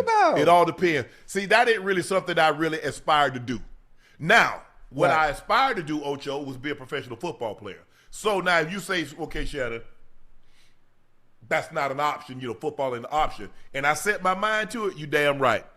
Because it's more mental than physical. Because there have been guys that was on the swim team can't make it through SEAL training because mentally they're not strong enough. So that's what it comes down to. But, I mean, being sleep deprived, man, you know how grouchy you are when you sleepy?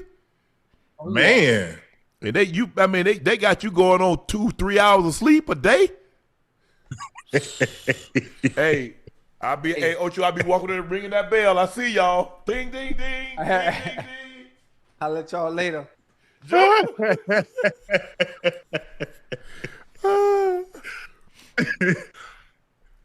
Yeah, I ain't much of a swimmer either. You can't swim. I can, but you got man, they got your hands behind your back, and you got to stay in that water for an hour. Ocho, you just gotta. Hey, you got to relax, Unc. You got to relax. Yeah, you know, I did a little Navy SEAL. You can't. You can't panic. Navy SEAL training. Yeah, you can't. You got to relax. That's why. Remember we had that discussion about being tied up. Yeah. The whole bedpost coming down. Hell, half your apartment coming down. Hell nah. I do not like being restrained. Hell to the no. Hey, that's some kinky stuff. Yeah, man, please. Eagle fan 78. Anthony R. are a home in Indy after this season. If not, where to? He's asking if Anthony Richardson will remain in Indy after this season. As a backup, they're gonna get rid of him. I think they'll try to probably move. If this season keeps progressing the way it does, he has more value to them being traded than sitting on your team, on your bench.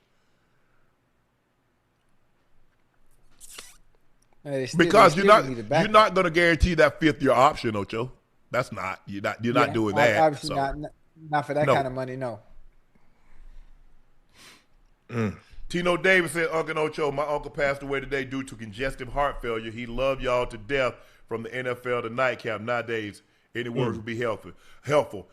Tino, I'm sorry, bro, about your uncle passing, man. Yeah, my condolences. Death is never really easy to deal with, and someone that cared about you, and we appreciate the support. We appreciate him following our NFL career. We appreciate him following us at Nightcap, but hopefully you have peace and understanding and comfort in your troubled times. So thank you, man. Thank you for the message. Thanks, and but our thoughts and prayers go out to you and your family and anyone impacted by the passing of your uncle. Yeah. That concludes this episode of Nightcap. I want to thank each and every one of you guys for joining us tonight.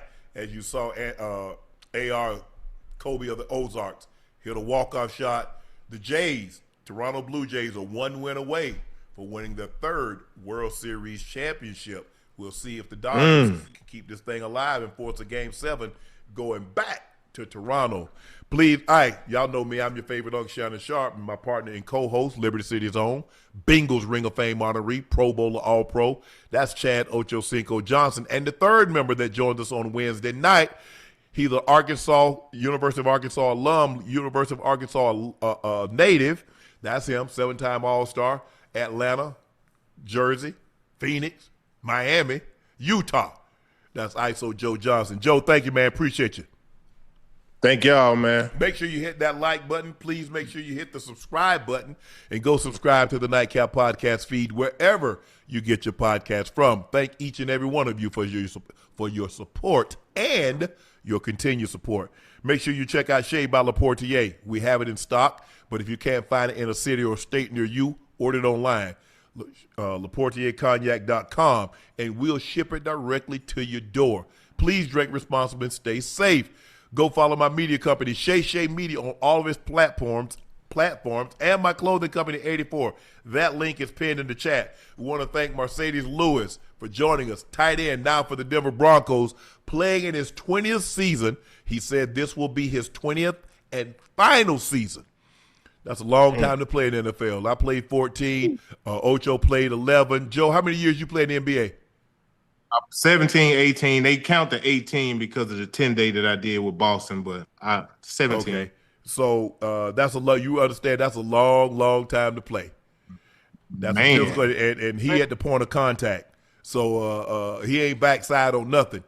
He having to deal with those defensive ends. He's having a combo block. He's doing wham. Mm-hmm. He's doing scooping. He's setting the edge. So congratulations, Marcedes, on a great career. Do well, Broncos. Good looking. That's it. For Nightcap, we'll see you tomorrow night after the Ravens-Miami Dolphins game, in which the Ravens will win. No, you mean after the Dolphins win. I'm Unc. He's Ocho. He's ISO. We'll see you tomorrow night. Appreciate you, Joe. Yes, sir. Appreciate you. All right. Peace out.